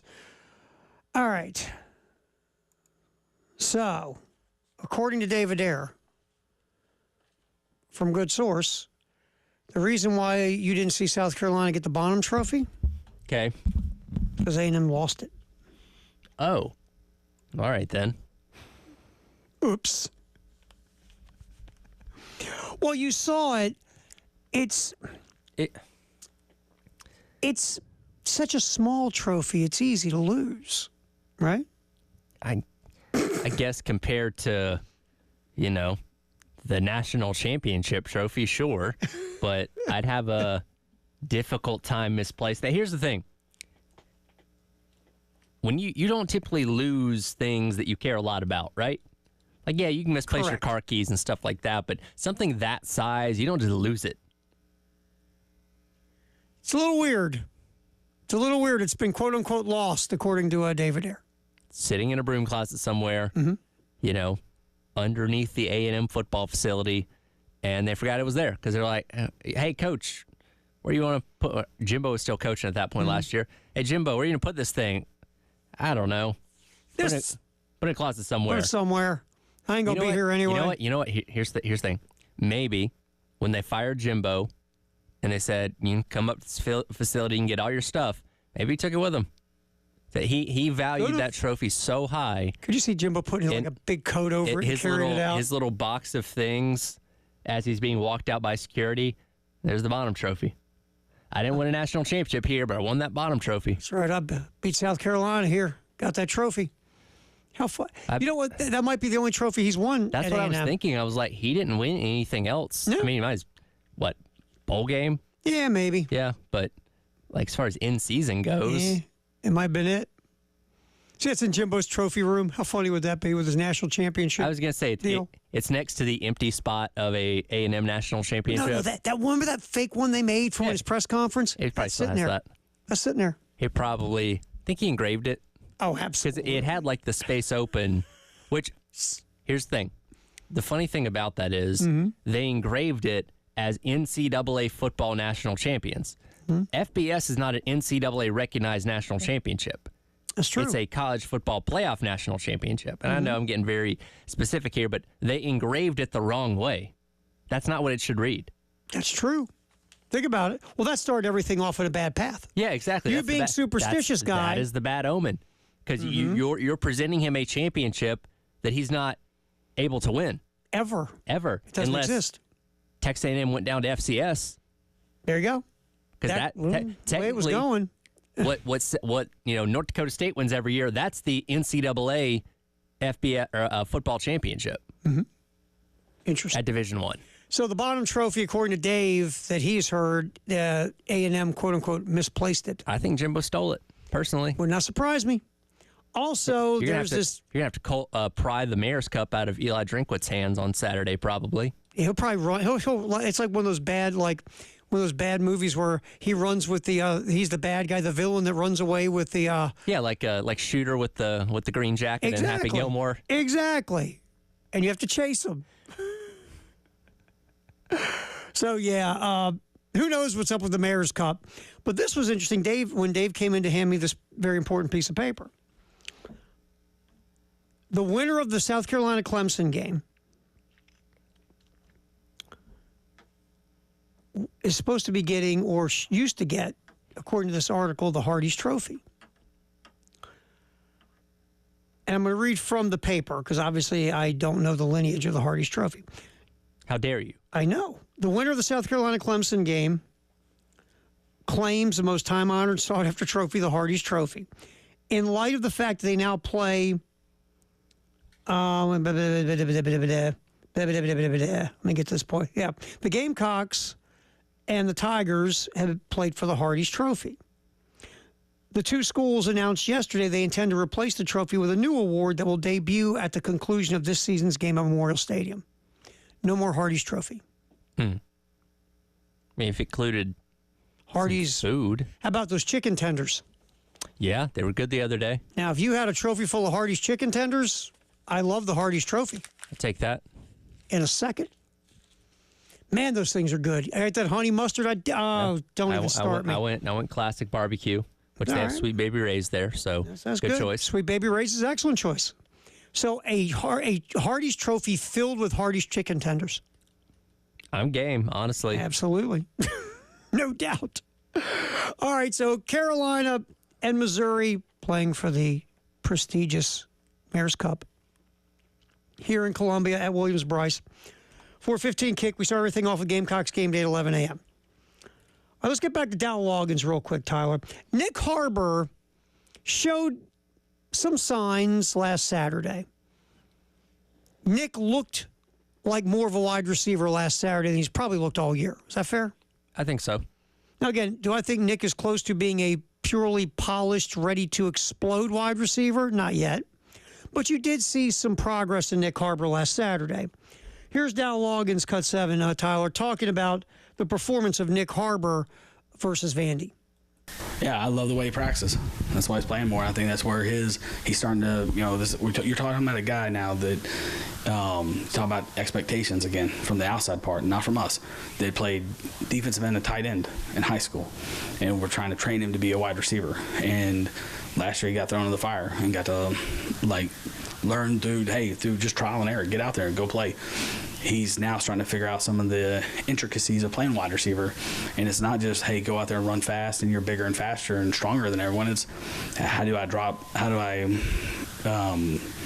my weight? How do I get in and out of these cuts? There's 4 or 5 different break points that you have to have. So for him practicing the right way and showing improvement builds confidence in the coaching staff, Coach Furry, myself, but the quarterback's more importantly. So now when the quarterback starts to trust you, we can play you more because there's certain progressions where the ball's going to go to you. And if the quarterback doesn't believe that you're going to be where you're supposed to be, when you're supposed to be there, it's hard for us to put you out there. So it goes back to the earlier comment about practice. He's practiced the right way. He's learning how to run fast all the time. His ball skills are improving, so I'm happy where he's at. He's still got a lot of work to do, but he is progressing the way that we hope he would. See, I mean, there you go with Dow, and he said kind of what we've been talking about, Tyler. The guy played edge pass rusher and tight end in high school, and you're trying to teach him to be a wide receiver in the toughest conference in America. Just takes time. What I thought was interesting was the trust part about trusting he's going to be in the right spot, and that's stuff we never talk about. We talk about him catching the ball, right? Yep. How about him running the correct routes, him putting himself in the right position in context of the system of offense and the play call? Right. That's another part of learning the position, right? It absolutely is. And again, it's been a slow process, and I do think we have to, I'd say, temper our expectations now about what he's going to ultimately be. Because, and again, I go back to calling it shiny object syndrome. Anytime you get somebody that has that 5-star next to their name, they're just expected to go out there and be, a Hall of Famer from day one. And we knew it was going to be a process. Now, I think most people were hoping by the near end of year 2, he would be emerging and having 100-yard games and pulling in, 2 and 3 touchdowns a game and things along those lines. It just hasn't happened. But it's not really happening for the entire wide receiver room. So it's not like, hey, Brown and Larvin and these guys are having insane years. Nick Harbor's not doing anything. No, he's kind of in line with what everybody else is doing. It's just not a passing game that is really going through the wide receivers right now. You got Josh Simon. Rocket Sanders has become a big part of the passing game these past couple weeks. And, for the role that Harbor was asked to play on Saturday, he did fine, did a good job. You saw some athleticism out of him, which is obviously a strong suit and hopefully something to build off of. But again, I just think we're at the point where you have to temper your expectations a little bit with him. Yeah, I mean, you saw a little bit of something last Saturday, but you heard what Dow talked about. It's not just, throw him the ball and have him catch it. And also and maybe you can't do this. How do you, because obviously on a track he's ridiculously fast. But some guys, it takes more time to equate their speed from the track onto a college football or NFL field. It just, some guys run fast on the track, some guys run fast in gear.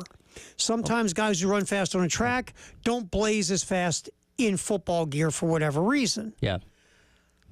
When you watch him, you watch him at times, because people say, why doesn't he just throw it to him and let him run really fast down the field? We joked about that last year. But if you watch him at times on the field, run the deep routes. He's not creating a ton of separation. And why? I don't know. Could he not take track speed and translate to football speed?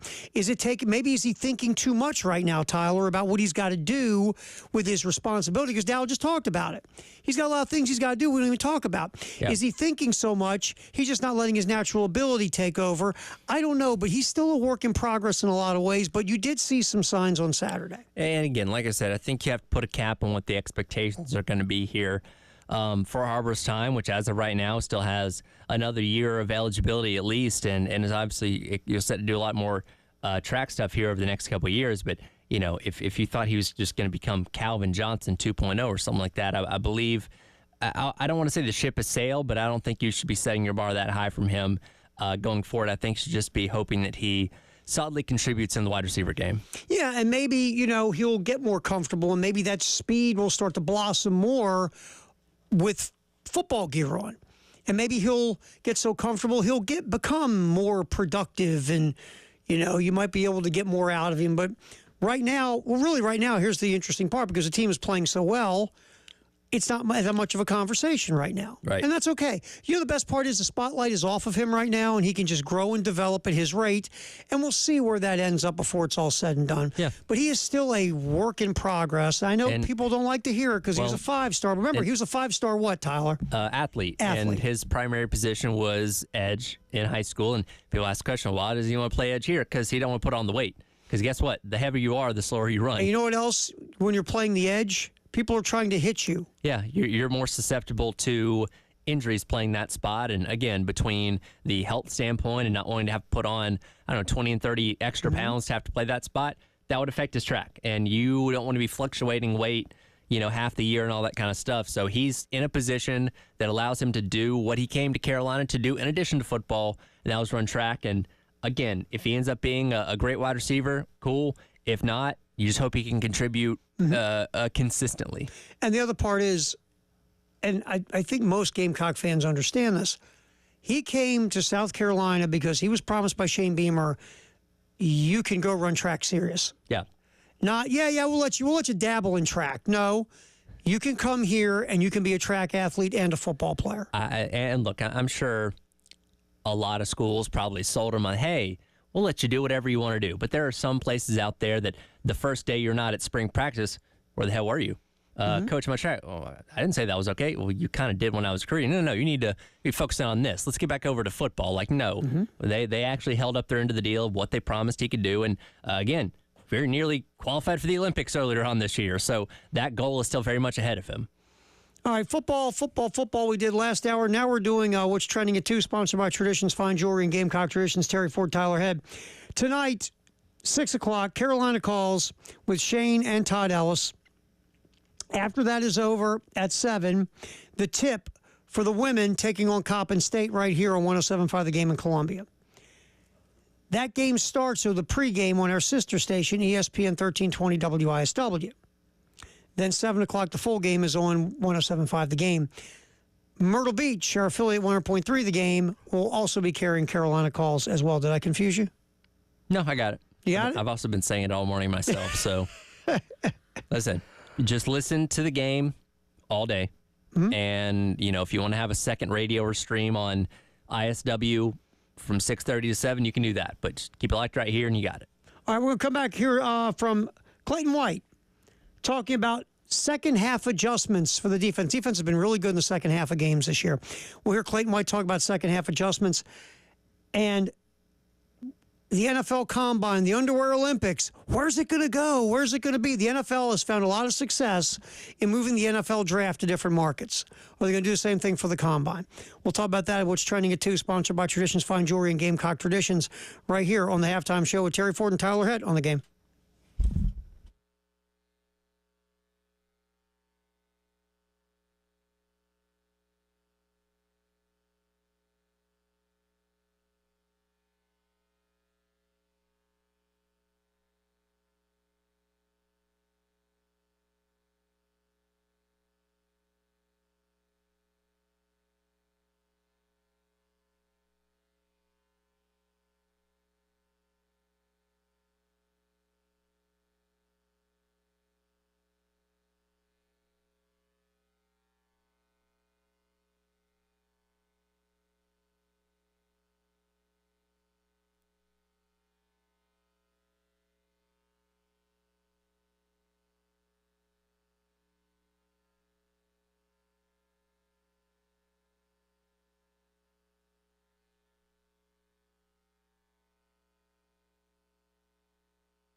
All right, what's trending at 2 on the halftime show, sponsored by Traditions Fine Jewelry and Gamecock Traditions. Terry Ford, Tyler Head, as we kick this baby up until 3 on the game. Talking a lot of South Carolina and Missouri. Gamecocks about 13.5-point favorites in this football game. Feels like Drew Pine, the backup's quarterback, will go for Missouri and not Brady Cook, their starter. So we've been getting into all this on the show today. Clayton White, Dow Loggins, both yapping with the media yesterday. We'll go back to Clayton White right now, Tyler. Cut 15. The South Carolina defense, if you look what they've done in games this year, they've been shutting folks down in the second half. You look at all these contests they played in, teams are getting very little in the second half off of South Carolina's D. Here's Clayton White talking about the successful second half adjustments. We promise. The key is really going into the halftime and just, taking a good look at what we're doing. And if we're playing well, you expect them to change. If you're not playing well, kind of like that, A&M second quarter, they're probably going to do what they did the second quarter. So we have to make the adjustment. So you got to make that quick decision. You probably got about 10 minutes to really make some evaluation and really make a decision, basically. And so I'll give the credit to our players because, A&M game, we switched a lot of things up. So at least 5 things that we went in there and said, hey, this is what we're doing the next time they do this, and on and on and on. We never stop talking at halftime. But our guys adjusted. But to me, it goes back to us in January. We start football school right in this room here, and it's all about learning what offenses do. And you either go to take it serious or you're not, because I tell them it's gonna be one halftime this year when I go in there and I say, when they give us this formation, you check to this. When they give us this, you check to that. And you have to get it done really fast. So, but it starts back from our homework from January. But I was proud of how they've been doing it at halftime. So they want adjustments. See, that's the thing. The key words there is really fast. Halftime is not that long. And talk to anybody who's ever played college football, NFL football. They'll tell you they're not breaking out a new game plan at halftime. They got, 12 minutes in college, I believe it is? The total halftime's 20, but, you got to get in there, got to get everybody in there, break up in your position groups. I'm sure a lot of guys got to go pee and stuff like that. Somebody's popping an energy bar or something. Exactly. The actual time where you can be one-on-one and say, hey, here's what we need to do better in the second half is very limited, and it's even shorter in the NFL. So, yeah, you're not rolling out an entirely different game plan. If anything, and now they have the tablets and stuff on the sidelines, which I'm sure help out with this as well. It's kind of getting an understanding of, okay, here's what we were doing or what they were doing in the first half. Here's what we need to do to combat it or be better or continue on what we're doing. And, again, you're not overhauling the game plan by any means at halftime, but it can give you a chance to just kind of really quickly assess where you've been in that first half and if you need to change anything or try to in the second half. I thought Clayton said something interesting, too, is we have, basically football class, defense class, and it starts in the offseason and you carry it through. And if you're doing your due diligence in studying, the things that are coming at you at 100 miles an hour make sense. Yeah. It's sort of had somebody throw a quote at me the other day about preparation. And it's about Abraham Lincoln had a quote, something like, if you give me 6 hours to cut down a tree, I'll spend the first 4 hours sharpening the axe. Right.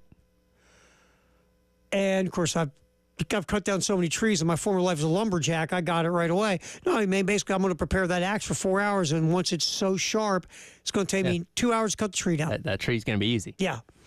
And that's what Clayton's talking about. We know all we need to know, and we're so prepared coming in. If we're doing this right, when I go in there at halftime and I got only a few minutes to say, okay, when they're doing this, we do that. If they give us this look, we're doing this. If they're this, that, and this, okay, we're done. And everybody knows what's up. And then you have your orange peel, you take your pee, and you fix your injury, and you're going back out there and play. Yeah, and really, when you look at it, you had the second half shutout against A&M, and really Vanderbilt put together their only good drive of the game in the second half, which that was a lot of Diego Pavia doing the heavy lifting on that. But outside of that, not really a whole lot for that Vanderbilt offense in the second half either. No, they suffocated Oklahoma's offense from the get-go. They took that game over in the second half against Kentucky. You just think about the only game where they really in the second half didn't come out and just stomp, it was LSU. Yeah, Remember, Alabama got them early in the first half. they did. LSU they had 7 total yards early in the second quarter. Then LSU, to their credit, made adjustments to get the ball out of their hands quicker, maybe start run the ball a little bit. And so they put South Carolina on their heels in that second, third quarter. But usually this year, Gamecocks have won the second half on defense. Yeah, typically. And again, when we talk about a team like Missouri that's very dangerous in tight one-score games, smothering them on defense, getting a couple more scores on offense to where they're not in a position to be down 7 or 3 points in those last couple minutes of the fourth quarter where the voodoo magic that's been following them all season is going to be able to help them out. Right. All right. What's trending at 2? Sponsored by Traditions Fine Jewelry and Gamecock Traditions here on the game. All right. NFL Scouting Combine has been in Indianapolis since 1987. Well, it'll be there for 2 more years. Yeah. They made a deal with the NFL and the Indianapolis Tourism Department. Look, how much dough do you think Indianapolis, what kind of check do you think they wrote to keep the Combine? Oh, probably a pretty hefty one. And look, I think Indy's almost kind of the perfect place for it.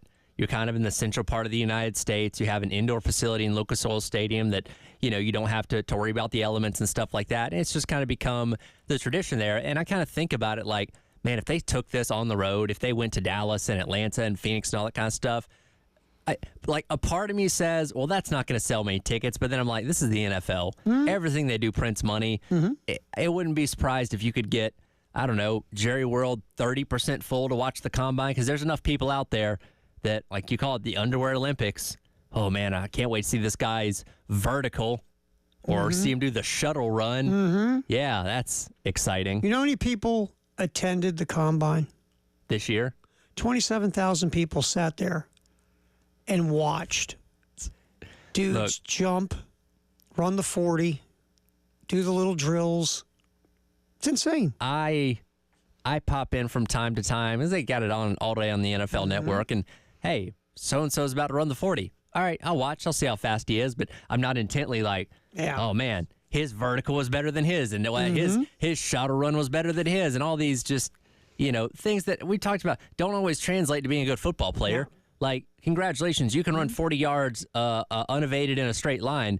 Now let's put on shoulders, a helmet, shoulder pads, a helmet, and have 11 other guys trying to tackle you and see how fast you are then. Yeah, I mean, look, I think at some point the NFL will take this thing on the road because just like they did with the draft, and it's worked out unreal because against the NFL, like you said, it's almost dummy proof. Oh, yeah. NFL. I mean, God, they sold out the entire street of Broadway in Nashville a couple years ago. Like, again, and that's just sitting there while while teams make picks. You don't even see most of the players come to the stage. No. You get to Boo Goodell every time he comes up, but that's worth the price of admission, I feel like. Yeah. But there's actually not anything happening at the draft. And again, I'm a draft dork. I love the draft. I can watch all 7 rounds. I'm just a goober. I'm the complete opposite. I've got no use for the Combine at all. But that's the thing. Like, when you're watching it on TV, okay, so-and-so drafted this guy. Mel Kiper's going to tell you everything about this guy's upside, what he did in college, his skills, all these kind of things. So you can take that information in. When you're in the crowd, you hear the announcement,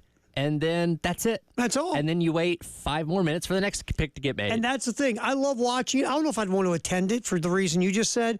And I've got so little use for the Combine. I think it is the most overblown thing, but to the NFL's credit, they package it on the NFL Network. People watch it. I have a couple buddies who stay home from work sick so they can watch guys get weighed in their underwear. If the NFL Combine, or if the NFL decided to have a TV special for announcing the schedule of what the Combine was going to be. Of, hey, these guys are going to run their 40 at this time, and they're going to do the bench press at this time. I bet 1 million people would watch it. Sure. Just because we're so enthralled with everything the NFL does. When it comes to sports, the NFL's crack. They are the king. They print money left and right. They can give us the crappiest football games on Thursday night. We're still going to watch. Who's watching them? We are. Absolutely. All right. Love Chevy High School Football Scoreboard Show with Justin and Elijah. Playoffs are here. We'll be checking it out starting 7 o'clock on Friday. Columbia Craft Tailgate Show as well. Post-game show at Columbia Craft, Green Street in the Vista from 3 to 6. Jay and Elijah getting you ready for South Carolina and Missouri on Saturday. It's the greatest day in the history of the world, November 14th. We'll talk about it next here on the Halftime Show with Terry Ford and Tyler Head on the game.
Oh, greatest day in the history of the world is November 14th. Our old school nugget from greatest day in the history of the world, 1943. The last great Chicago Bears quarterback, Sid Luckman, becomes the first pro to pass for more than 400 yards and 7 touchdowns. Bears skunked the Giants. Daniel Jones started that game for the Giants, by the way. 56-7. Luckman, 433 yards passing, 7 touchdowns. Want to hear a little interesting Sid Luckman Sure. nugget? Go ahead. Takes a lot because, again, Sid Luckman, Hall of Fame quarterback, yada, yada, yada. So Sid Luckman, George Halas, the Chicago Bears owner, believed Luckman had the ability to become an effective T-formation quarterback. Traveled to New York to watch him play. Halas then convinced the Pittsburgh Pirates, who later became the Pittsburgh Steelers, to draft Luckman second overall and then trade him to the Bears. He convinced them. Okay. Probably, sent him some Chicago-style pizza or something. I mean, remember those trades were goofy back then. We went over some of those trades back in the old days. Oh, sure. Well, I mean, it wasn't a multi-billion-dollar industry back then. No. It's like Halas is like, look, man, I'll send you. Well, what do you need? You need a lawnmower for your house? I got to buy one, get one coupon for soap. Right. Take that. How about you give us that number 2 overall draft pick and we'll send you some soap? Sure. Well, anyway, so the Pirates, later the Steelers, agreed to make the trade so the Bears get Luckman. Get this, though. Luckman initially declined any further interest in pro football, instead preferring to work for his father-in-law's trucking company. There it is.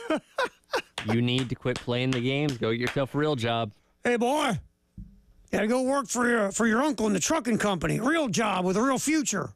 Not that stupid football. Yeah, but that was back in the day when you could look at an NFL player and be like, got some soft hands, boy. Need to be out there, working in the mill or something. Do some man work. That's right. None of this sissy stuff. Man, I got sissy hands like nobody's business. There's no man work going on with this guy over here.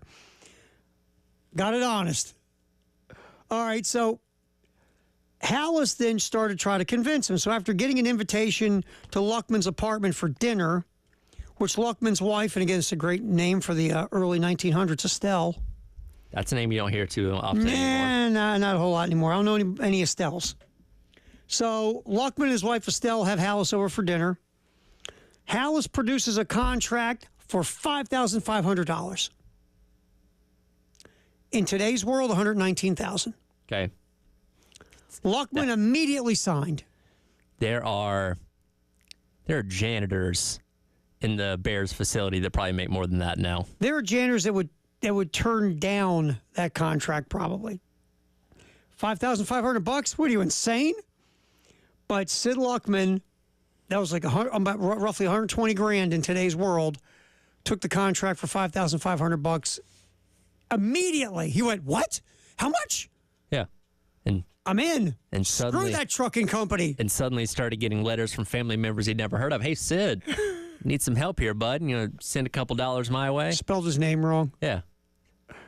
No, it's not Sig. It's Sid. Sid. Simon. So, another one. Go work at the trucking company. Could you see him calling? Hey, can the trucking company pay me this much? Probably not. Nah, not at all. So, this you're learning the value of hard work is what you'll do. Right. All right, also greatest day in the history of the world. One more old school. 1964, Gordie Howe becomes the NHL's all-time goal-scoring leader. Gordie Howe, again, obviously way before our time, even my time. You hear hockey people, puckheads, talk about Gordie Howe who watch him tears. They used to call the hat trick for Gordie Howe was a goal, assist, and a fight. Because, I watched Wayne Gretzky, and Gretzky, if anybody touched Gretzky, Glenn Sather would turn to his goon, Dave Semenko, and go say, hey, Dave. Had an enforcer. Go beat the hell out of that guy. Yeah, exactly. Gordie Howe, you know who Gordie Howe's enforcer was? Gordie Howe. Gordie Howe. Gordie Howe was, everything I've ever heard, that dude was like, no joke. He didn't have soft hands. No, oh God, no. No. He's like Wolverine. Blades came out of his knuckles. Also, and this was a sad note, This day in 1970, 43 members of the Marshall football team died when their charter plane crashed in West Virginia. Remember, we saw the movie We Are Marshall. Yep. Kind of told that story. Again, it's never exactly correct. It's always based on a true story, but that was a very tragic story about what had that happened on this day back in 1970. 1993, Don Shula breaks George Halas's career record for victories at 325. Dolphins beat the Philadelphia Eagles 1914. Also, this is interesting, a little nugget of information. 2004, Chicago beats Tennessee in overtime 19-17, marked the second time in history an NFL game was ended in overtime on a safety. Yeah, it's a rare one. Does not happen that's much. That's a brutal way to lose. It does stink. Two more. What time is it? Yeah, we got two more. 2015, Navy quarterback Keenan Reynolds breaks the NCAA record for career rushing touchdowns, upping his total to 81 with 4 scores. Midshipman blowout SMU 55-14. Keenan Reynolds was a phenomenal option quarterback. Yeah, eventual Baltimore Raven, by the way. He just tried to be a wide receiver, couldn't get it done. He was so good. He almost got invited to the Heisman Trophy ceremony because that happens the night after Army-Navy. And I remember they were because he was in like the top 10 voting, but didn't get enough votes because they were putting together the contingency plans like, okay, game ends at, 6:30, 7 o'clock. We're going to put it on a helicopter and we're going to fly him to the ceremony at 8 o'clock in New York or whatever. And obviously it ended up happening. But yeah, he put up ungodly numbers at Navy. I remember watching because, again, we had Navy games on in Baltimore at times. He was unstoppable running that offense. Just unstoppable. He was unbelievable. But again, there's another guy, his skill set fit that offense perfect. In the NFL, he tried to transition to a wide receiver. It just didn't work. Wasn't the biggest cat in the world. It just didn't work. Nope. Now, 2010, we're going to go to the Tyler Head wheelhouse. Okay. On this day, someone, and you'll get this, set the NHRA record with his 15th funny car season championship. Probably John Force. Yep, John Force is still racing, by the way. I know. Well, back then he was like 61. Yeah, well, he's had some injuries these past couple of years. I was going to say, hasn't he had some He's wrecks? had some nasty wrecks. Yeah. But, man, he's still going. Well, his daughter races. Daughter raced. One of his daughters is married to IndyCar driver Graham Rahal. His other daughter races, too. It's a family affair. Yeah. I mean, dude was 61 when he did that. Yeah. It's craziness. I know. Craziness. So, yeah, John Force, his 15th funny car season championship this day in 2010. Pretty wild. Those funny cars are kind of cool. They're fast. Yeah, they don't mess around. 300 miles an hour. I was going to say, but if something goes sideways? Yeah, there's no catching it. It's gone. It's a wild horse. No, exactly. All right, so that's the greatest day in the history of the world. We'll yip with Jay Phillips to our handoff, sponsored by our friends at Little Pigs on Alpine Road. Also get our Firehouse Sub text the hour, 803-404-6100 as well. It's a halftime show. Terry Ford, Tyler Head, a little bit longer here on the game.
Halftime show. Terry Ford, Tyler Head, Jay Phillips here. We do the handoff sponsored by our buddies at Little Pigs on Alpine.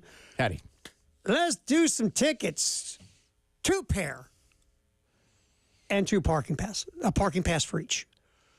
Let's do that right now. 803-446-100 for the women taking on East Carolina on Sunday. Callers number 5 and 6, Tyler, will get a pair of tickets and a parking pass for the game on Sunday against East Carolina that you can hear right here. Well, you're home with the Gamecocks, 107.5 The Game. Hey, Jay Phillips, what's up there, pal? Yeah, I can't do that. You can't do that. No, sorry. I tried. That's why I'm in sports talk. I think I told you this story when I first started. First gig I took, because I talk like this, a 12-year-old boy gargling razor blades. And I remember I had a program going, no, Terry, you got to talk more like this, right? A diaphragm, just like this. Come on, you can do it. And I'm like, I can't do that. Yeah, you can. Come on there, boy. You can do this. If anything, you learn. If I had a voice like that, I would not have, dare I say, wasted it on radio. I would have been the dude at the Himalaya at the fair. Tell me if you want to go just a little bit faster. You know, and it like keeps going.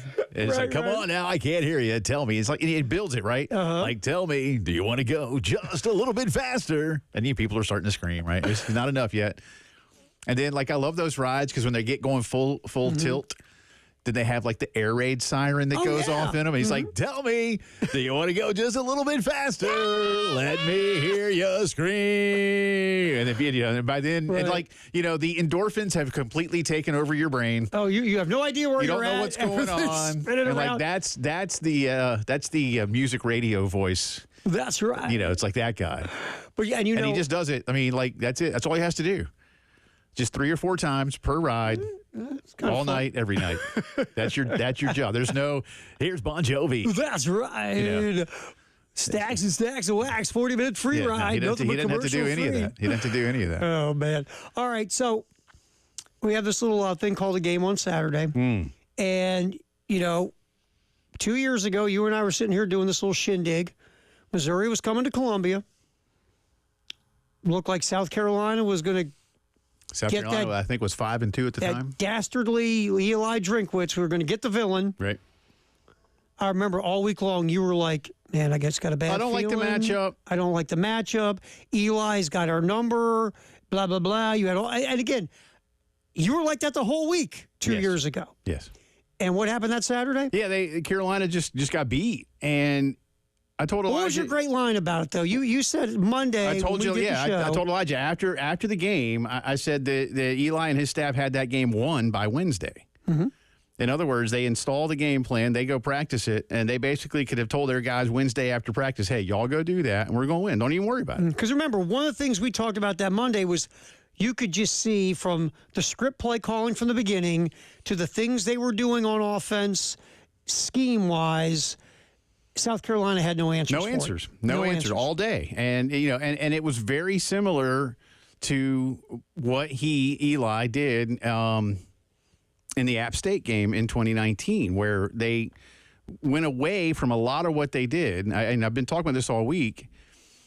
That App State team, at least in Sun Belt play, was scoring 40 points a game. They came out here, they scored 20. He basically knew. Look, the guy, he may be. Whatever you think of Eli, all right, and we all think things about Eli Drinkwitz. He's annoying. He's annoying little dude. But he is a good football coach. But in the game against Carolina with App State, that Gamecock defense couldn't stop you if you wanted to run. I go back. It's that Georgia that same year. I kept wondering, because remember Israel had that pick six, and Carolina won that game in overtime. Blankenship missed his kicks. And I kept thinking to myself in that game, like, Georgia, why are you throwing the football? There was zero reason for you to throw the football. And Carolina did have a couple of guys on the edge that were, I say on the outside on the defense, not the edge, that were good. And Israel was one of them. I think that same year or either the year after with Auburn, it's like, why are you throwing the ball? Carolina can't stop you from running. And Eli knew that when he brought App State down here. And it just reminded me, it was very similar. Like, hey, just go straight at them, do a couple of things here or there. And like I said, so this time around, you can look at the results for Missouri And it is obvious that this team is not what they were anticipating. But I just wonder, and maybe I'm overthinking it, and I dare I say, hope I am. But I just know this guy's going to have something up his sleeve. Mm-hmm. Well, that's the thing about this game, because we've been yapping about it here for 4 days now. On paper, when you look at all of it, South Carolina should win this football game on paper. The spread makes perfect sense. Yes. Backup quarterback who's, let's be honest, not very good. No, he's not. They can't do a lot. They haven't run the ball consistently well at all this year. Defensively, they're not the same wrecking crew they were. You can run all over them, by the way. You can. But so all that you go like this, and the South Carolina defense is just crushing people. Everything on paper screams South Carolina wins this football game and covers, or around covers the number, Agreed. so to speak. Agreed. But you bring up a point. Here's a guy that's gone against tendencies before when he's played you. So again, expect the unexpected on Saturday, and how you adjust to that is going to be a key. There it is, man. There it is. It's the adjustments that Dowell and Clayton will have to make, because they will have to adjust. If South Carolina can go out early in the same vein that they've done, more the LSU style of jumping out early, or even with A&M a little bit, not so much the Oklahoma game, I don't think you can really script that you're going to have 2 defensive scores and a very short field for a third, in conference play. But if you can, listen, you've won your last 3 games. I keep coming back to this, by 71 combined points. Everything does point to you winning this game. I don't want to say with ease, but,